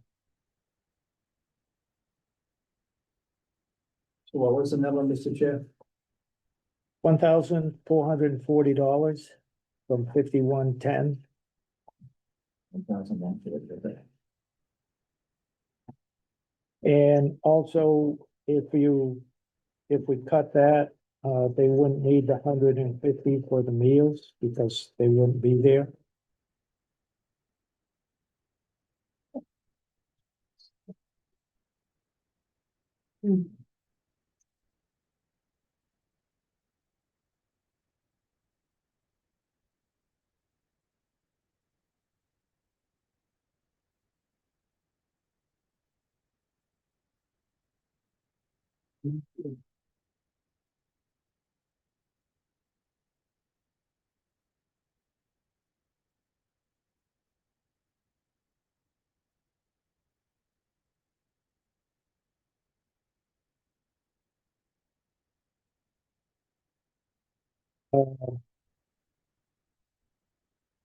5400, don't touch unless absolutely necessary. 5700, we cut it in half by 1500.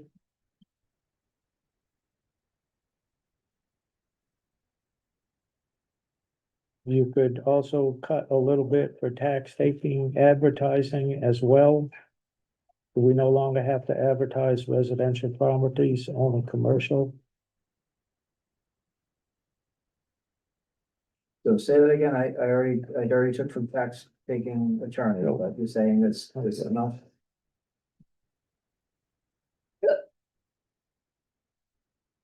So under 5110.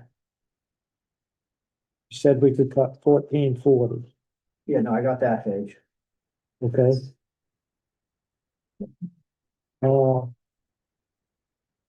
$150 for meals.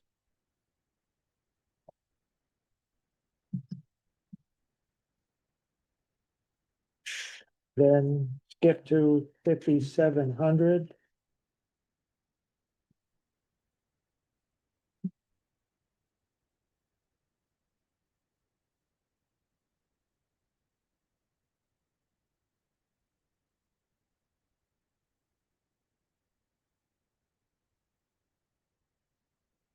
Tax taking notice, we can cut that in half.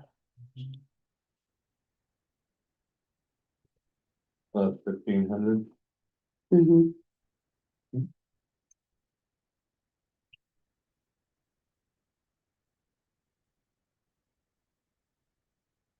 We're doing 1500, you talking about the 3,000, Yeah. 1,500. For which one? Out of the 3,375? No, Nope, the top one. Oh. But yeah, the constable to serve notice of tax taking. yeah, he needs to do it for $20 per resident board. Yeah.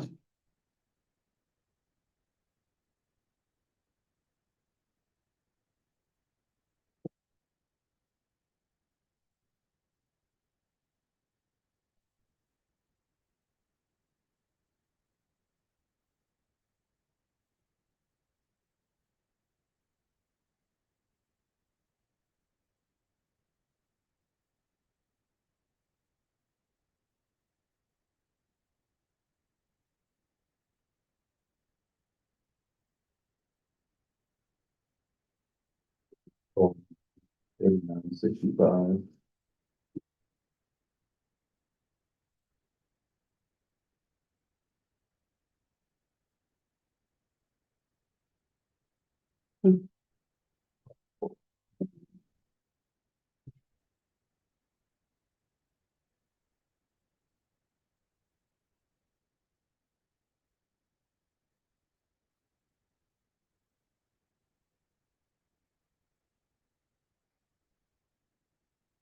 And also the tax taking advertisement. If we cut that to 2,500. She can live with that.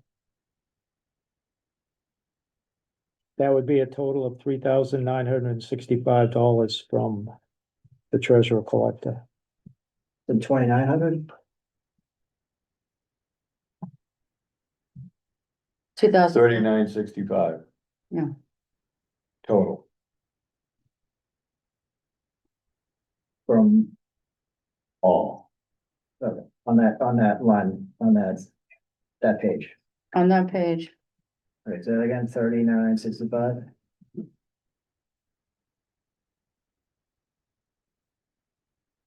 On this page is 1,500 off the first line. Second line is the text. From 375 to 2,500. It was the other one. It was, thought I wrote it. Oops. I got the other page, it's 51. Okay. 5 mile there, I got that one. um.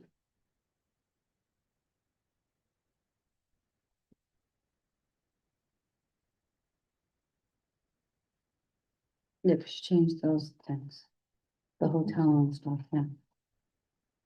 Where the other money came from. We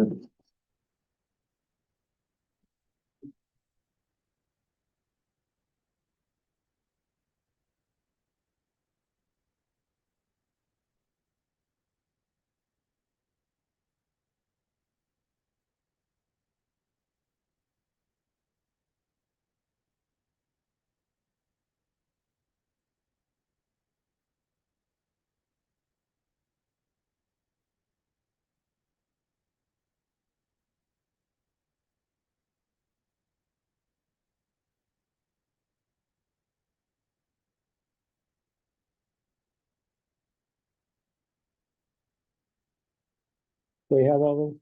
Yep.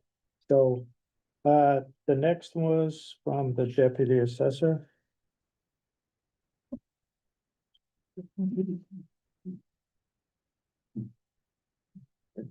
No, it's just the way it is, so. Yeah. And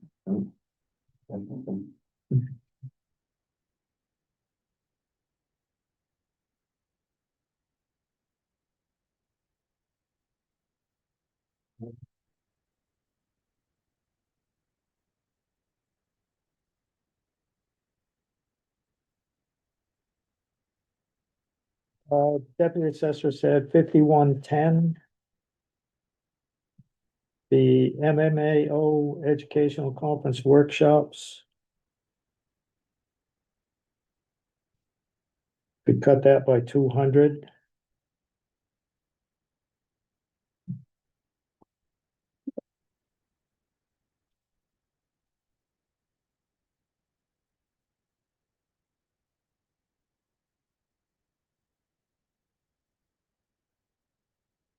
Eliminate the notary public supplies.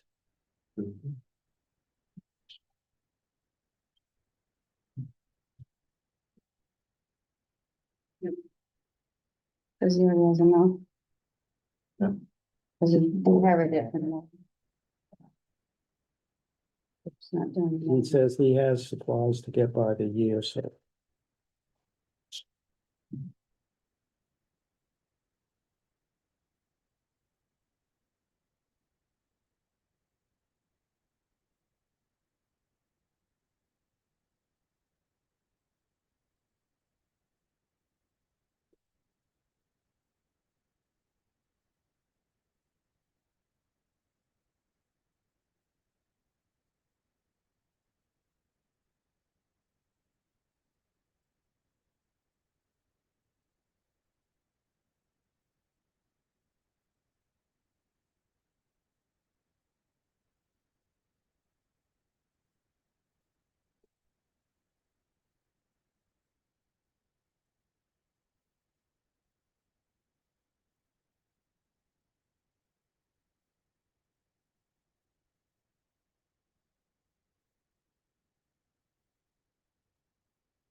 The deputy assessor did offer to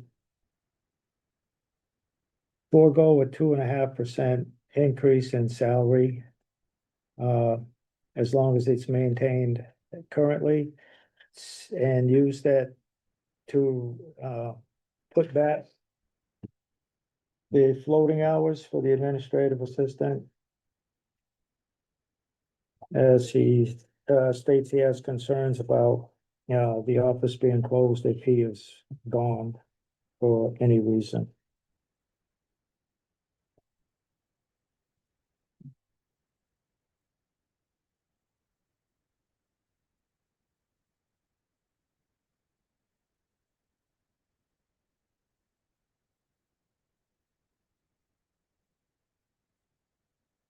So what the board wants to do.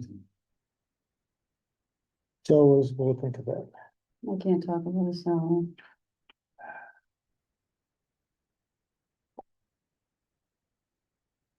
It's a nice offer. I think we should put it on the table, but I don't think if we have any extra, I think it should come off. You know, we have any unused funds from the cuts we made. That's just my thought. It's a very nice gesture. Absolutely. I agree with that, if it's absolutely mandatory that we have to, but I don't wanna. Yeah, I mean, I get his point, but if the office is closed, it's not the only office that would ever happen to. That residents go into, sometimes they're just closed, they're vacation or they're at a conference, both people. I do get his point. Because he's talking about lawyers and different, he gives the, like we just got from the treasurer collector, the card. There'll be nobody to give that out, they'll have to wait, so if he's out for a week for vacation, they'll have to wait for a week to get that card. There'll be nobody that can give that title cards or anything in that office. That's what he's concerned about, I think. Can I make a comment, Mr. Chair? Yes, His part-time, unless I'm missing some, still works 19.5 hours a week. Yeah. So, I mean, some days the office might be closed when he's taking a full week vacation, but it's likely she'll be in the next day for some hours. Unless I'm missing something, it says 19.5 hours, 52.2 weeks a year, so it wouldn't be a whole week that the office would be empty. be closed. Mhm. My other concern also is I don't want another employee, especially in this building, to end up in the position of the town clerk to get behind. Because next year, if you give everybody a 2.5% COLA, he'll be behind the 8 ball until we give him a double. And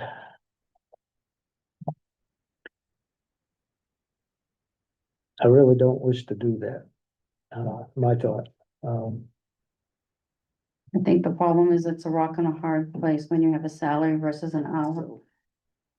But the people are gonna give us $4 million extra money and everything will be all hunky Or dory. when they win the lottery. Mr. Chair, my only thought is that, you know, No, but that's my big concern with that. and I fully understand that, fully agree. I just, I'm looking at it a little different. That Justice put that out there. He did it. It's important to him. It's his department. And, you know, I think we could kind of honor his request, but hopefully not fulfill it. Is what I'm saying, you know, or we could just hold it out there as an option. You know, I think that might be what, you know, if required, but I just don't like saying no to his option because I think it was a kind of a magnanimous gesture. And that's all. I'll go with the board. Uh,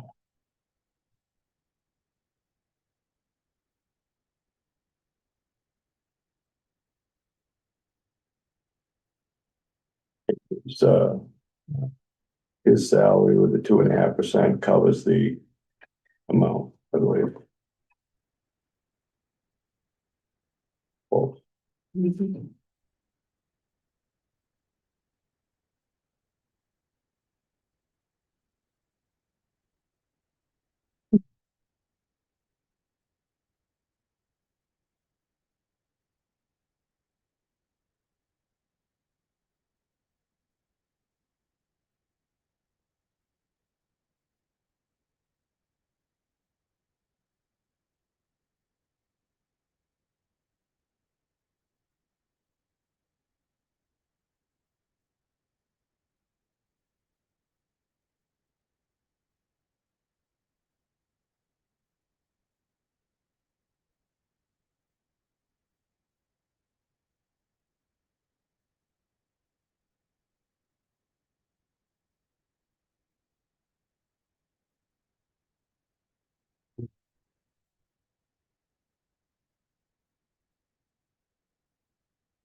fine if we just leave it. Just thought.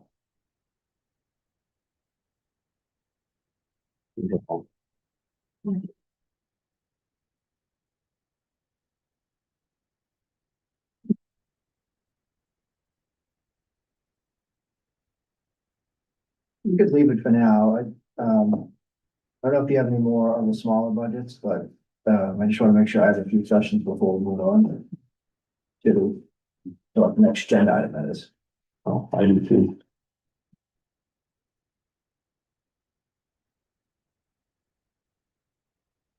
So you wanna leave that floating hours cut as it goes? Just, you know. Just see how it goes, just keep it out there as an option. Mm. Yeah, but leave it in the budget as it is. Just keep it as an option if we need it. Right?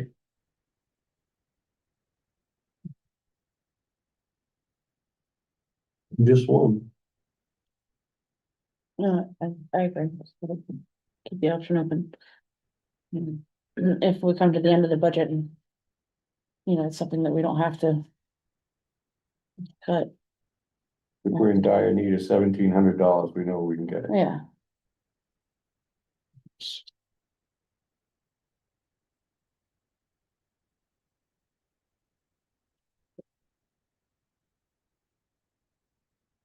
So the floating hours are back in or are they still out? I was confused in the conversation. Back in if we can, Okay, if we can.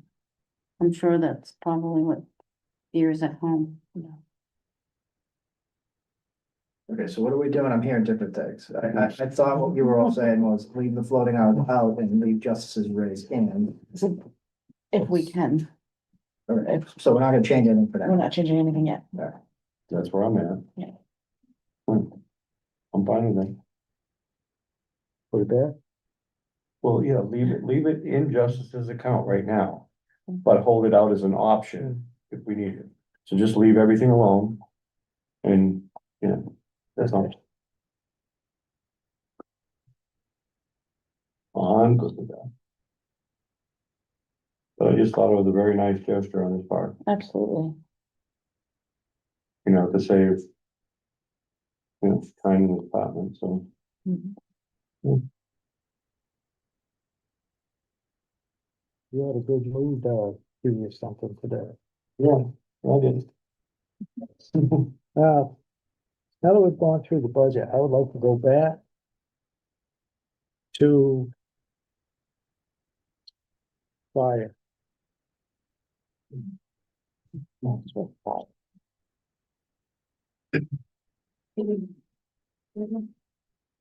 Mr. Chair, may I ask a different question before we go to fire, please? Yes, Is that okay? All right. Mr. May and I had this conversation via email with, we want, at some point, we want to talk about the school's budget and what we, because what I had in here was, in the no override budget. From their proposal, a cut of $1 million plus an additional 340 something, but as Mr. May pointed out, that's more than 2.5%. So that's what I was cutting based on my conversation with Narragansett. But it's the board's prerogative on how much you want to share with them. If I may, Mr. Chair. Yep. My thought was, that's when, again, after we cut, when we see what we're at, I would suggest taking off right now rather than the 1.346746 number. Back to the full value of the deficit of 2,019,000 and change. And then see where we are. When we're done with all our cuts. Rather than start, passing out money before we know what we have. For our costs. That's all. So,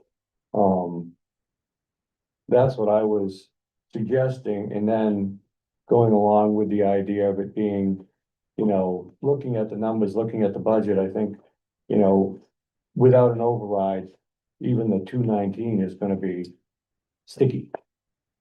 So, but that's just my thought. So for now, I would like to go to the real numbers. Honestly, of what we have.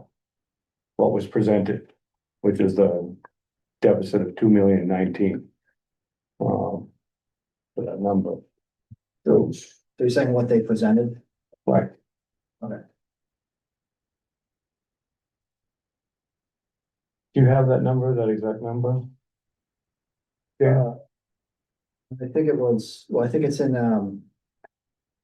when that call, was this the legal one? it's probably in the old one. I think it's 10,000,000, 10.8 million. Hmm. Was your original submission?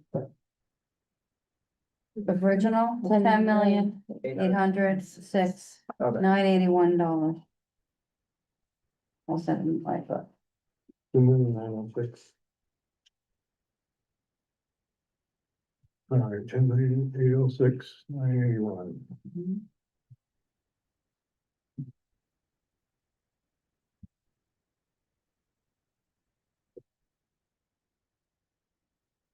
Yeah.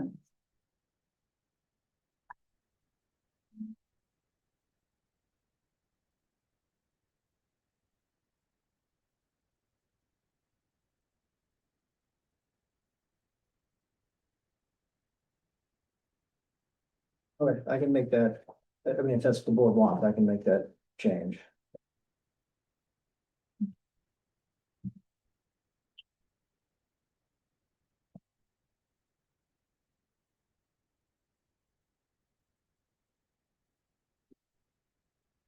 That would be nice.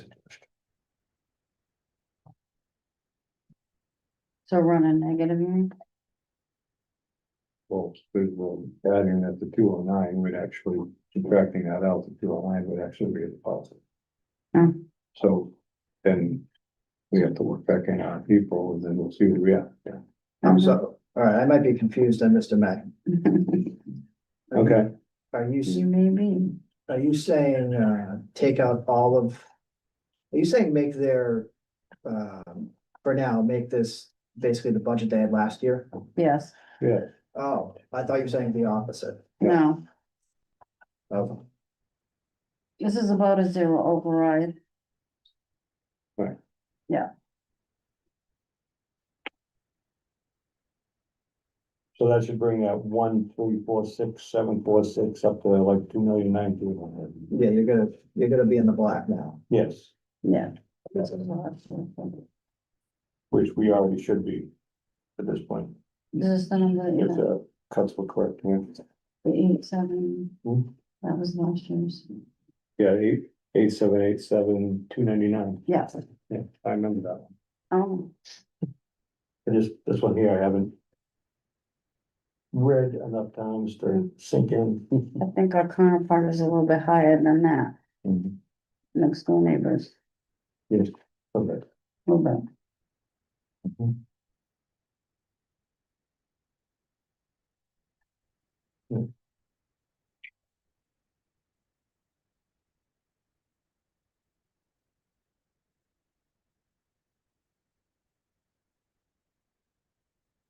So now what are we going to?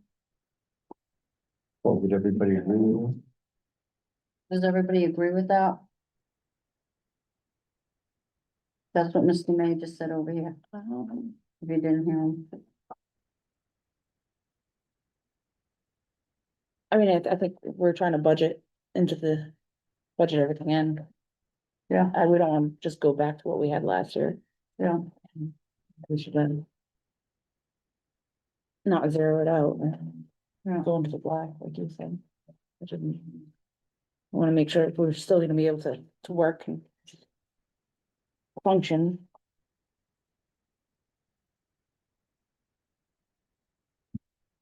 what is that? What are we doing next, Jeff? I want to go back and look at the fire, Mhm. fire and ambulance. So if you look at fire, there was two positions removed. No. So, as like laying off two fire.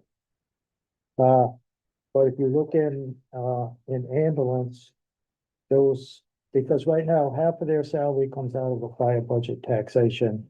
And the other half of their salary comes out of ambulance receipts. Yeah. Ambulance receipts is not. that good.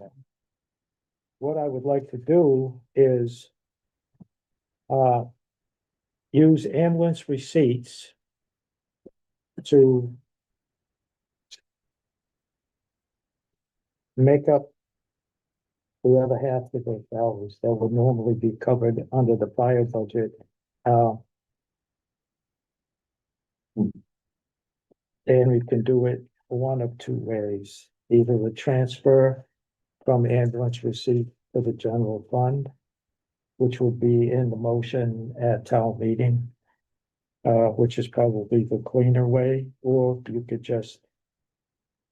Double their salary amounts from ambulance. And pay for them to get those two people back.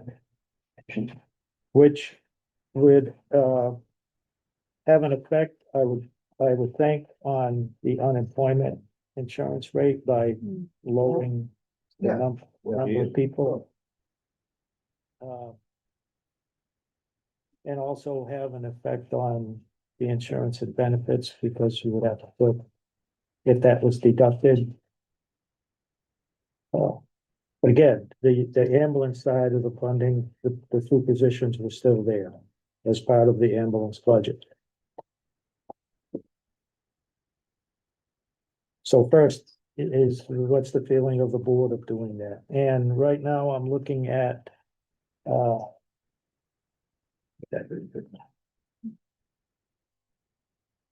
the ambulance, receipts in it right now has 1,319,954. And Mr. May had mentioned about the ambulance, it was the 450,000 for the ambulance was deducted out of ambulance receipts December of 2025. So that 450 is already out of there, so that's what we actually have in the budget, which.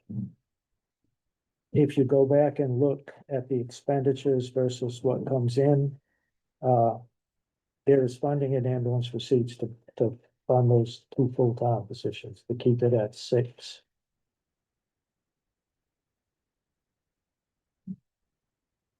Is that with this year's stuff Yeah. taken out this year?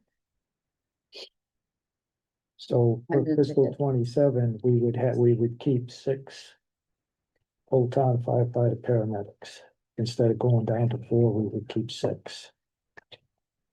And the part that was deducted from taxation would just come out of ambulance receipts. So ambulance receipts would in effect be paying the full salaries for 2 positions, which are the lower 2 salaries.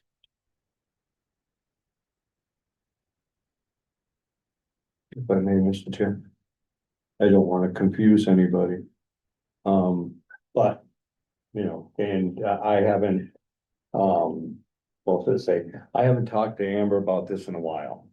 But the way I'm seeing this here is that our actual ending balance in the right now is the 869,954.77.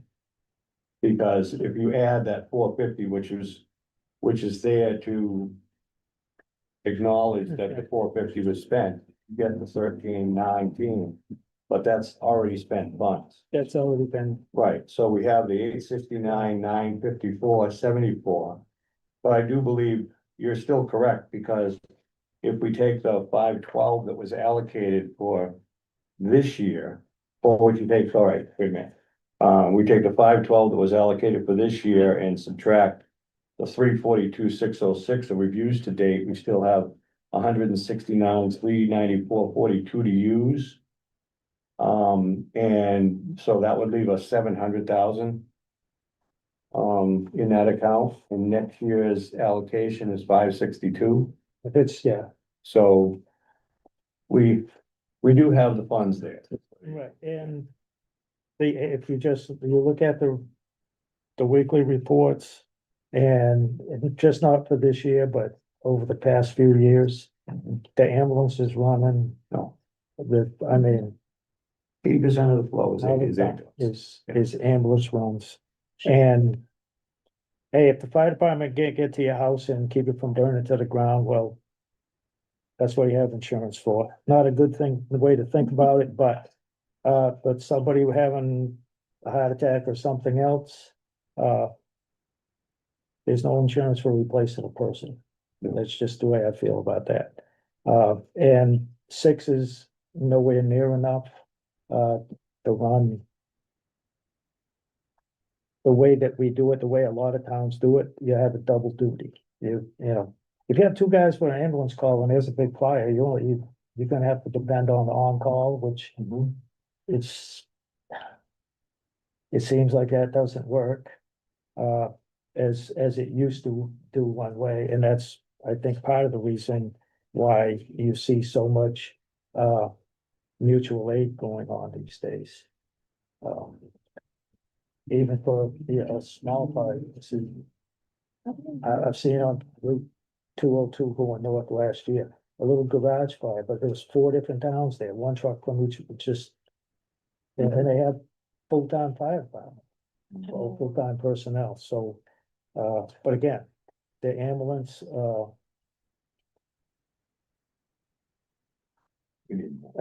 we cannot not put those 2 people back, and pay for it, which the ambulance receipts was originally designed for, and presented to town meeting that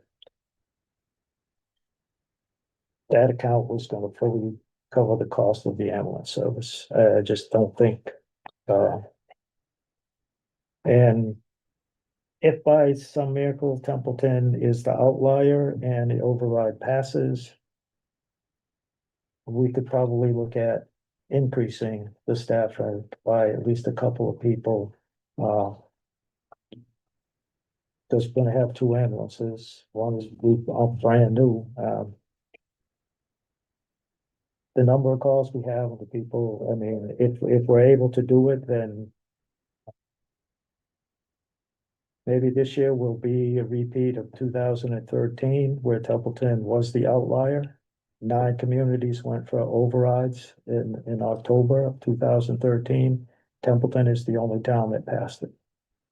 It was a much smaller override, but still. So there's that one big guy. Agreement to use the ambulance receipts To keep the firehose. to put the. Yeah, the numbers gel, yeah. taxation salary back. The numbers are correct, yeah.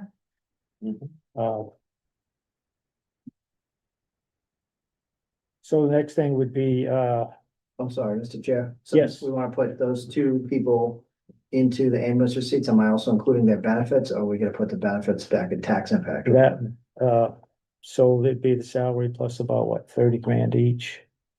Roughly. Salary plus, yeah, it depends. It would be exactly what it is. It depends what plans they're on, but yeah, Yeah. at most. 25 to 30. Whatever that number is, transfer from. Right. Ambulance receipts to Okay. keep them to. Yeah. Because for ambulance runs and stuff, we're already behind the 8 ball, so I mean, again, add. The house burns to the ground, but somebody with a heart attack or something else, Mr. Chair, you can't replace that. if I could, I just want to remind you also that that doesn't fully staff the fire department because we're still, No, it's just, per diem's still short. right, Yeah. Okay. but we're just gonna keep, Mhm. my focus is on trying to keep enough people available to run the ambulance, and depending on staff, and maybe have a couple of people to take a truck to it. I mean, no, I hear you Yeah, on the per diem part, but, as far as the full-time, Yeah. I wanna use that fund for what it was presented to town meeting, and there's money there to spare to do this, so. I mean, I'm good. That was my thought. Yeah. I wish we could adjust the per diem and increase that and all, but Well, we might be able, in a perfect world, yeah, but. we might be able to, because now we're positive, Yes, so. Yeah, so, just so we're clear to do in the, when we get to town meeting, there will be a transfer. The general fund, blah, blah, blah, and then a transfer from ambulance receipts in the amount of whatever the number comes out to be. Yeah, I guess it would just be in the ambulance budget like we normally do. And Yeah. it would be Again, somewhere around that 642, keeps our six firefighters. just a little less than 642. Rather than 562 and 79,000 and change. Yeah. So. The. That was all that I wanted to go back and, that was the last thing that I wanted to go back and revisit, was I went and looked and, and it was a good catch on the 450 being part of that total, but, so, but I know dollars are there. For this year, hopefully we don't have to repeat this next year, but, again, like I said, it's what, 70 now, it's 80, basically 80% of the cost down to that. Oh, it's 80% of the cost. mhm. Mr. Chairman. We just looked, yes, Quick question, quick comment. So Bob Sozak texted me, he said that so it's going back to TPW's budget. I think he's talking about the MS4. Because Mr. May said 5,000 was in another account. So he said that's gonna be spent this year. So that means, The 5,000 from 2025. yes, Okay. so, that means we'd be short 5,000, in Do 27. we know what he plans to spend that on? Cause that's an allocated fund. I assume what it was supposed to be, but this was an hour and a half ago, so I Well- think he's not around anymore. yeah, that was a special article. That was a just- special article that can That only was be what- allocated and spent what it was allocated for, but, you know, So. Yeah. understood. Just wanna make sure we're doing it correctly. And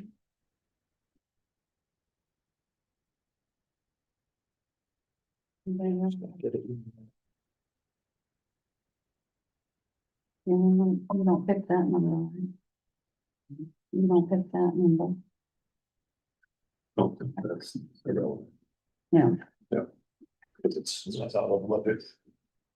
they actually add that to the thing, yeah, that's what I thought. I didn't know why it was in there in the first place. Okay, I'm not told, because it, I understood.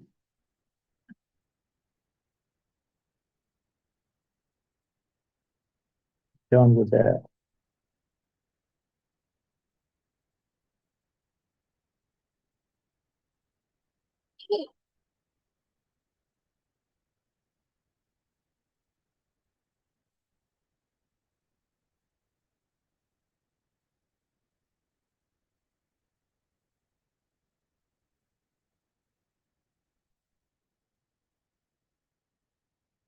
We are now to item 8.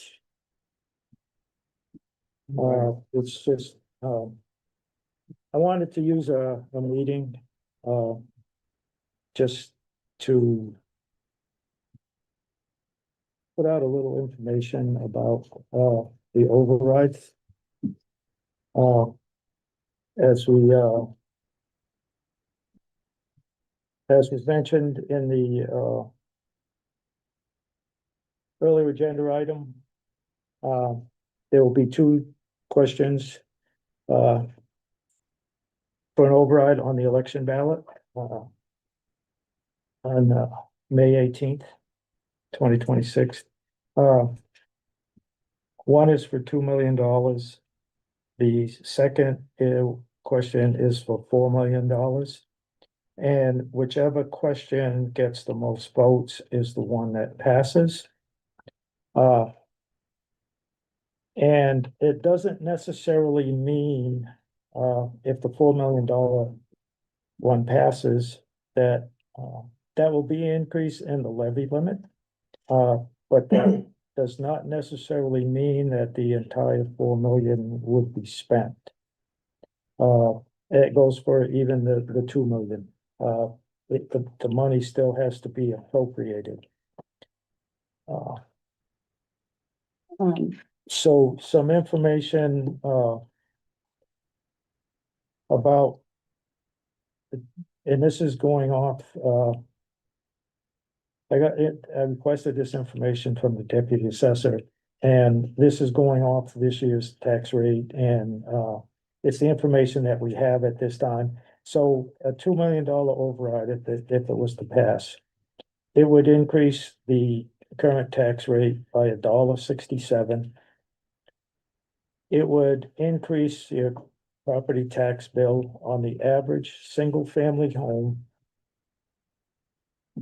by $631.74 for a yearly average bill of $5,121.98.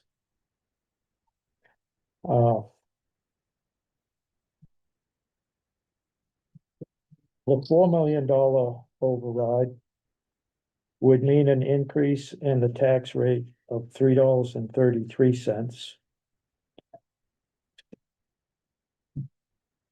An increase in tax bill for the average single-family home would be $1,259.69.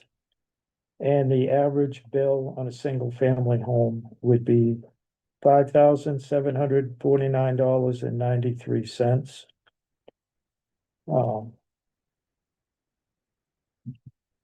The average single-family home rate is valued at $378,285. You can find your home on the town website, templetonmass.gov. You click on boards and committees, you go to assessors, and over on the left, they have valuations by location or homeowner. If you click on the owner one, you can go down, find your house, and you can find what your valuation is. It should be on your tax bill. Most people should know that, but in case that you don't, that's where that is found. And for some financial information of what a $2 million override, for instance, would do. Right now, the fiscal 26 levy limit is $13,011,419. That equates to the automatic Prop 2.5 increase, that amount can be increased by is $325,285. And also usually added into that amount is the new growth. But we don't have that number.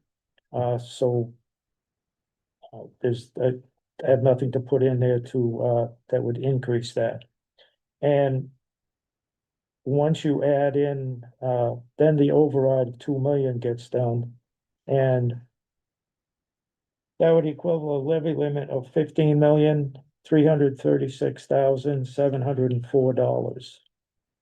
If that is to happen, the 2.5% increase would jump up to $383,418. And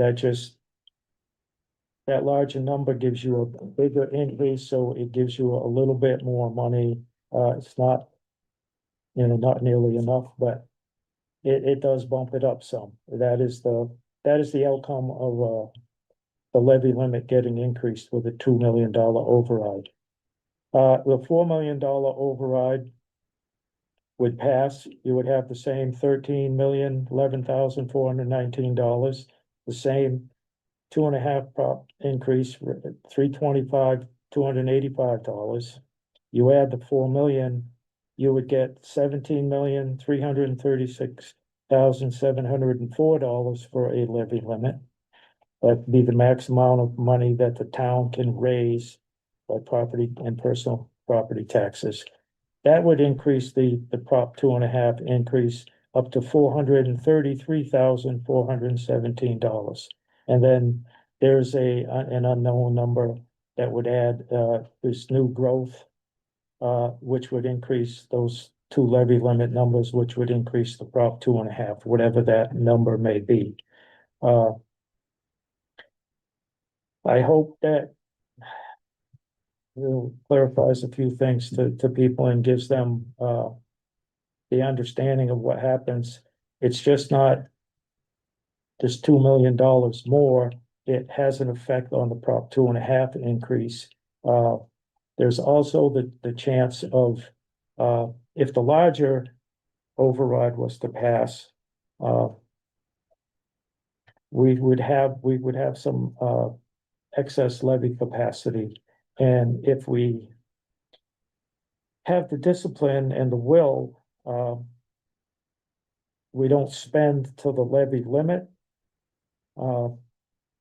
That's an amount of money that at the end of the fiscal year, you don't have access to it after June 30th. But the next year, you have your levy limit, your 2.5% increase, your total. Then if you need extra money, you can take that excess levy capacity. So the $2 million override has the potential to kind of take care of things, even things out a little bit better for 27. The $4 million one would probably help the town out a couple fiscal years, maybe 3. But the way things go, and a lot of it depends on the state budget, which doesn't get finalized because, well, they don't follow the law, and it happens usually after all the town meetings are done. So we are basically guessing on the amount of money that we will have from the state. And the two biggest things is, well, three biggest things is unrestricted general government aid, which is one of the three biggest things that we fund the town with, real estate and personal property taxes, local receipts.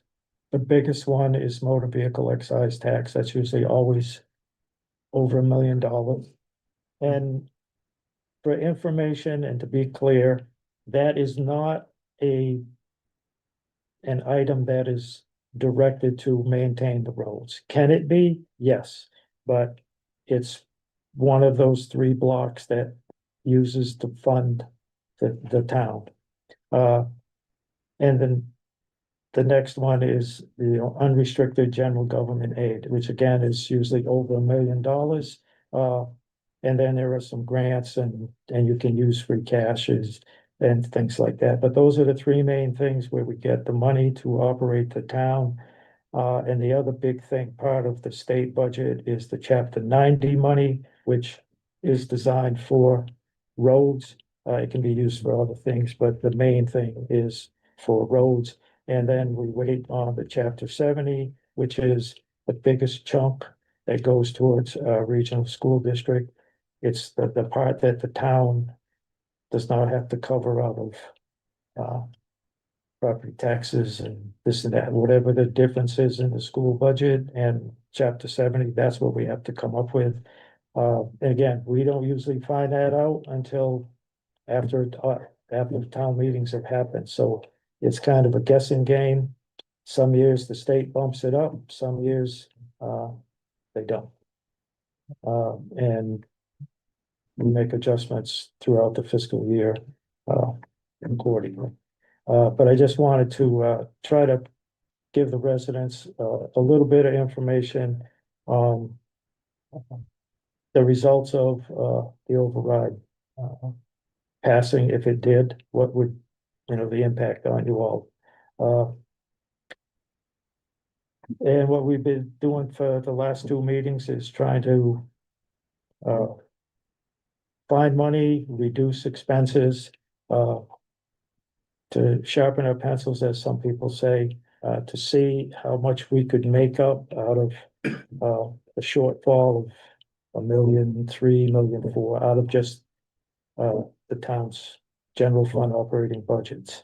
I don't know how good we did, but I know we did make some ground. And Mr. Chair, yes, and if both the 2 million and the 4 million get shot down, We're not the only town that's in this position. There's So- towns that have already, good point. There are towns already, that have put up overrides and they failed. And one thing on, and that's a good reminder, thank you. Town of Athol. You drive through town of Athol, they have a nice business district. They have a lot of commercial business there. Their override failed. They needed either one, they asked for 1.8 or 2.9 million override. 1.8 to fund their government, so they wouldn't have to reduce stuff. 2.9 was to give them a cushion. So it's not a magic fix if we had, I don't know, a Walmart and a McDonald's, a factory come in here, 3, 4 businesses. Athol got the Market Basket Plaza. They're still needing an override. So, it's, yes, it'd be nice to have, more business, happenings in town, but that's not the be all fix all because area towns that are looking for overrides, Holden, for example, Rutland, they're all, and they have business districts. Winchendon, they have Central Street Business District and, a lot of this just goes around, circles back to the state. There's so many unfunded mandates that they throw out and, hoops to jump through and stuff. So we're not the only town, looking for it.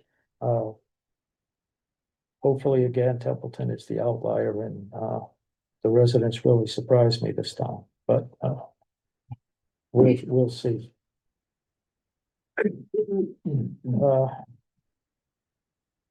Yeah, Yes, so I have a few things, so. Yeah, tomorrow, so I'm gonna put all this together and see where we are, but right now. I don't know what to call it, placeholder, the school's getting a 0% increase in this projection. I don't know if that's the board's, intent going forward. But town meeting is, the next meeting is the 11th, town meeting is 2 days later. It kind of seems like we need a select board meeting to discuss this stuff further. We're running short on time right, and oh, yeah, I know. we- Not available. we don't. Huh? Just let me know when. Because we don't currently have a Not set, this Friday. set budget to explain to the The public, I'm getting to, yeah. why they'd be going for an override. Or voting no or yes, for an override. So, yes, Then the other question is. How do we fund the budget if we get the 2 million override? So where does that money go? So we've been working on the 0 override budget. What happens if we get to 2? The 4 is kind of an easier question. But the question is what happens if we get to 2? So that's gonna be a question we have and that needs a lot of discussion as well. And like I said, we are very, very short on time. Normally, we put, information out there and a lot of times do informational sessions as well. That takes time to prepare for and schedule, and so I don't know if the select board still wants me to do that, but if you wanted me to, I would need finalized numbers. And I also need those numbers for the motions as well, which is coming up. Is the 2 and the 4 on the May 13th meeting, do we vote on that then too, as well as the election? What? The 2 million and the 4 million, is one of our articles for the May 13th? So in the omnibus budget, the draft motion will basically have 3 parts that'll approve a number that is dependent upon no override, 2 million, 4 million. yeah, so, So So it would take 3 votes on that one subject matter. Yes, it's 3 parts. Because they're gonna have to get it ready for the clickers, and so they're gonna need to know what the questions are and how they're gonna line it up. Yeah, the motions. right? Yeah, yes, they're gonna have to know, the clerk's gonna have to know how to put those motions in, Yep. because they have to preload those questions in for the clickers. Exactly. So. Right, and right now, the way the warrant is written, they don't have a clue. Right, which is why I have to get the answers to the budget questions so I can make motions, which is why we couldn't have done that anyway, the old way. So Right, this is buying us more time, but now we're running out of that extra time. I just don't know how long it takes them to put that stuff in, so. So, we have to post the meeting. I could do Thursday, but I have to do it from home because I have an appointment I have to go to. And then next week I could, obviously, that'd be fine next week.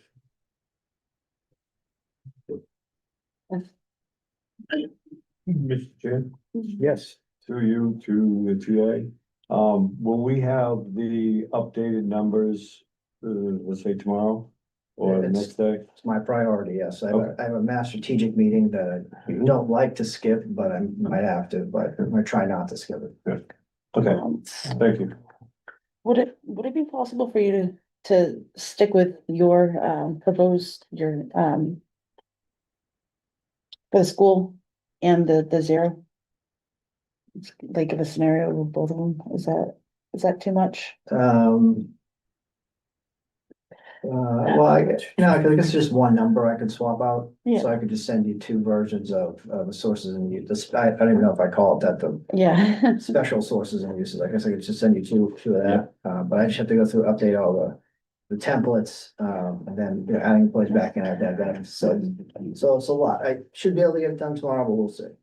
If that's too much. Thank you.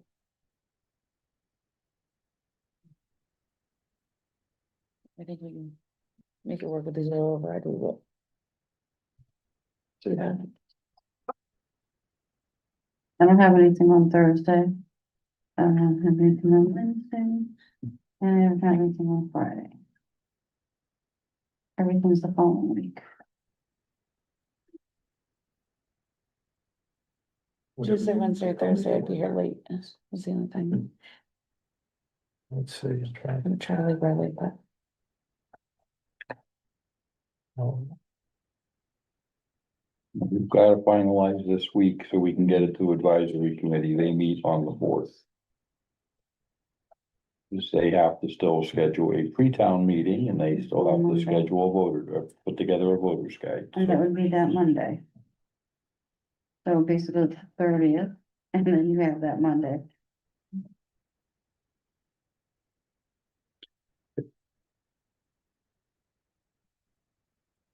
Is it $40? who was available Thursday? so I can be here. I can be here. So I won't be able to join the meeting virtual until about 7. What's Wednesday? Nothing, we can't do it Wednesday. Not enough time for open meeting. Oh, on yeah. Yeah, right. 1, 2,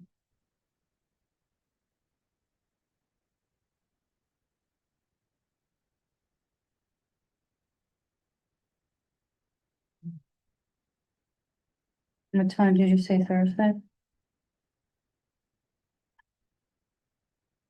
So it shouldn't be, it's just the final numbers on the budget. And So I think, I can get you the numbers and you'll take a look at it and see where you wanna put it. Talk about the school and then talk about the 2 million. Or how you wanna do that. okay, and the budget options. So it's not, shouldn't be a long meeting. Okay, But what time did you say to start? 7? You I mean- you can start earlier, I can't join until about 7. Honestly, if you started at 7, I wouldn't be as late. Yeah, I that'd mean, be I've done better. 7 for That would be CPC, better for me. so it doesn't bother me. Mr. Toles. I'll be here. Hey, that'd be my big weekend night out. That's the truth. So 7 Thursday, On Thursday. here. We'll schedule that tomorrow.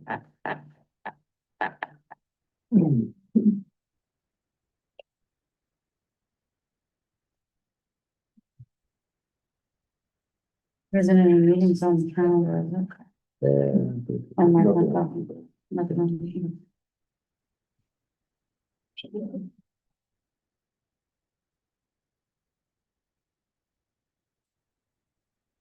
Okay, that's what I said. See you later, Steve. And Good night, Steve. Thank you. a Zoom meet link and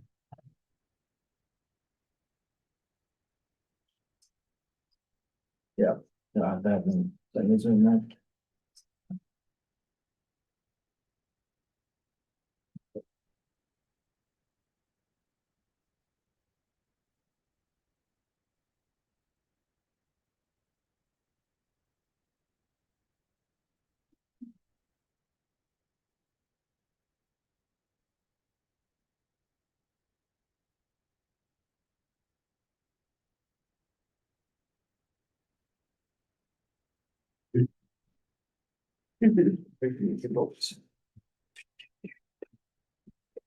Trying to focus it.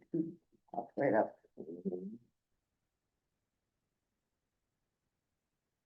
Are we doing the executive session to go over that? Oh, sure. I posted the executive session just in case, but, talking with the town administrator and regarding the questions that came back, they're really just getting the numbers information as far as, the bonds were, those amounts and the debt schedule. Yeah, I think we can handle all that. I'll talk to Harrington Heap on Thursday. So we don't need to do executive I session. don't think we need to. We can, that would be a pass. I just put it on just in because it's easier to Yeah, I cancel didn't know. and slide That's over what I'd that, asked. and to do it at the last minute. Well, you're upsetting me.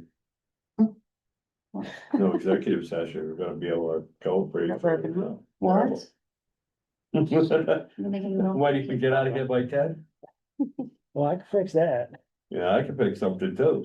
Yeah, I got somebody at home gonna cuss me out. anyway. Yeah. So, should I let myself say There that? you go. No, we So that leaves us, board member comments. Mr. Moore. Yeah. I'd just like to say thank you to all the town staff who participated and helped us get to the number that we got to, whatever that is. And I was very surprised by a few, well, not very surprised, but I was surprised with a few of the responses that we got and really appreciative of the staff's reaction. I'm impressed. That's all, and I'll leave it at that. Thank you. Ms. Graves? I just wanted to thank everybody. This is not easy. And, to be patient and hopefully our town can figure this out. We also wanted to send, some regards to the, Cindy Kovic's family, that passed away. We've had quite a few people passing away in the last month in our community and, it's hard to see, but, and I just have a lot of thoughts and prayers out there for everybody.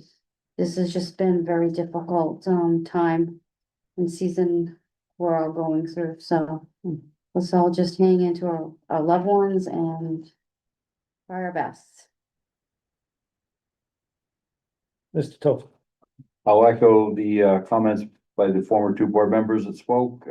Yes, many thanks to all the department heads who took the exercise in front of us to heart and worked diligently with us. To all the folks who have been paying attention, our meeting numbers have been higher than most. Thank you for everybody watching. I will echo Vice Chair Member Graves' comments. I have a growing list here in no particular order, and I will apologize if I miss anybody. Father Francis Roberge, St. Vincent de Paul Parish, known to many, missed by the veteran community especially. He was the unofficial chaplain up at the Veteran Cemetery in Winchendon.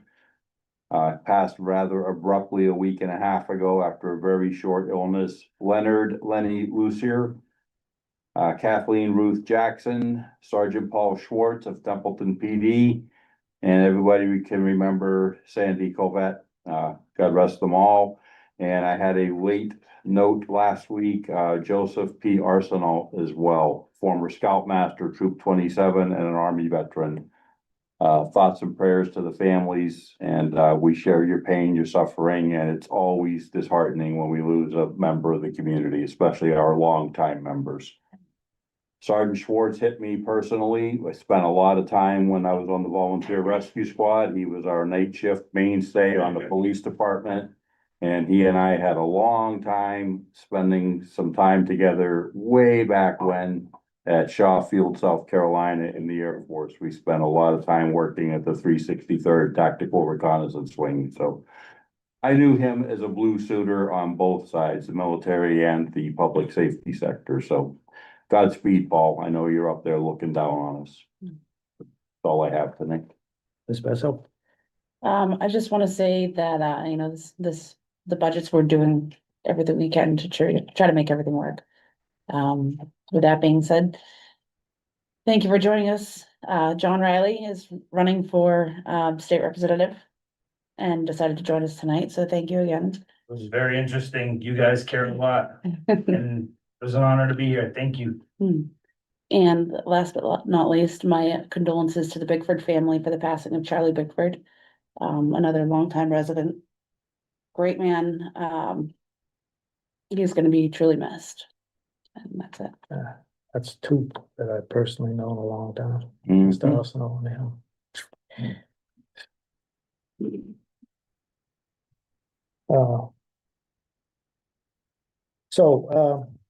I want to echo the thoughts of the board on town employees, departments. It's not really a surprise to me, as this is the third tough one that I've been through. One was in 2012 when non-union people, mainly town hall personnel, took hit in hours, which affected their pay, their retirement and everything. They stuck with us then. In 2014, when for about 7 weeks, there was a big reduction across all town departments. They stayed, they did the job what was needed to do, and again, they worked and served the public as best they could, and we've had departments that come up voluntarily, say, you know, cut this, chop that, offering a reduction of half your, cutting half your salary, which is probably the lowest paid department head in the town, which is a sad state of affairs on another subject.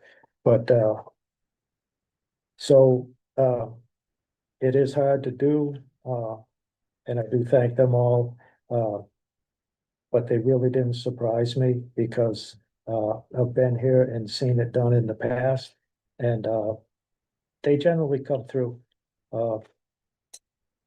It hurts. They look at the alternative.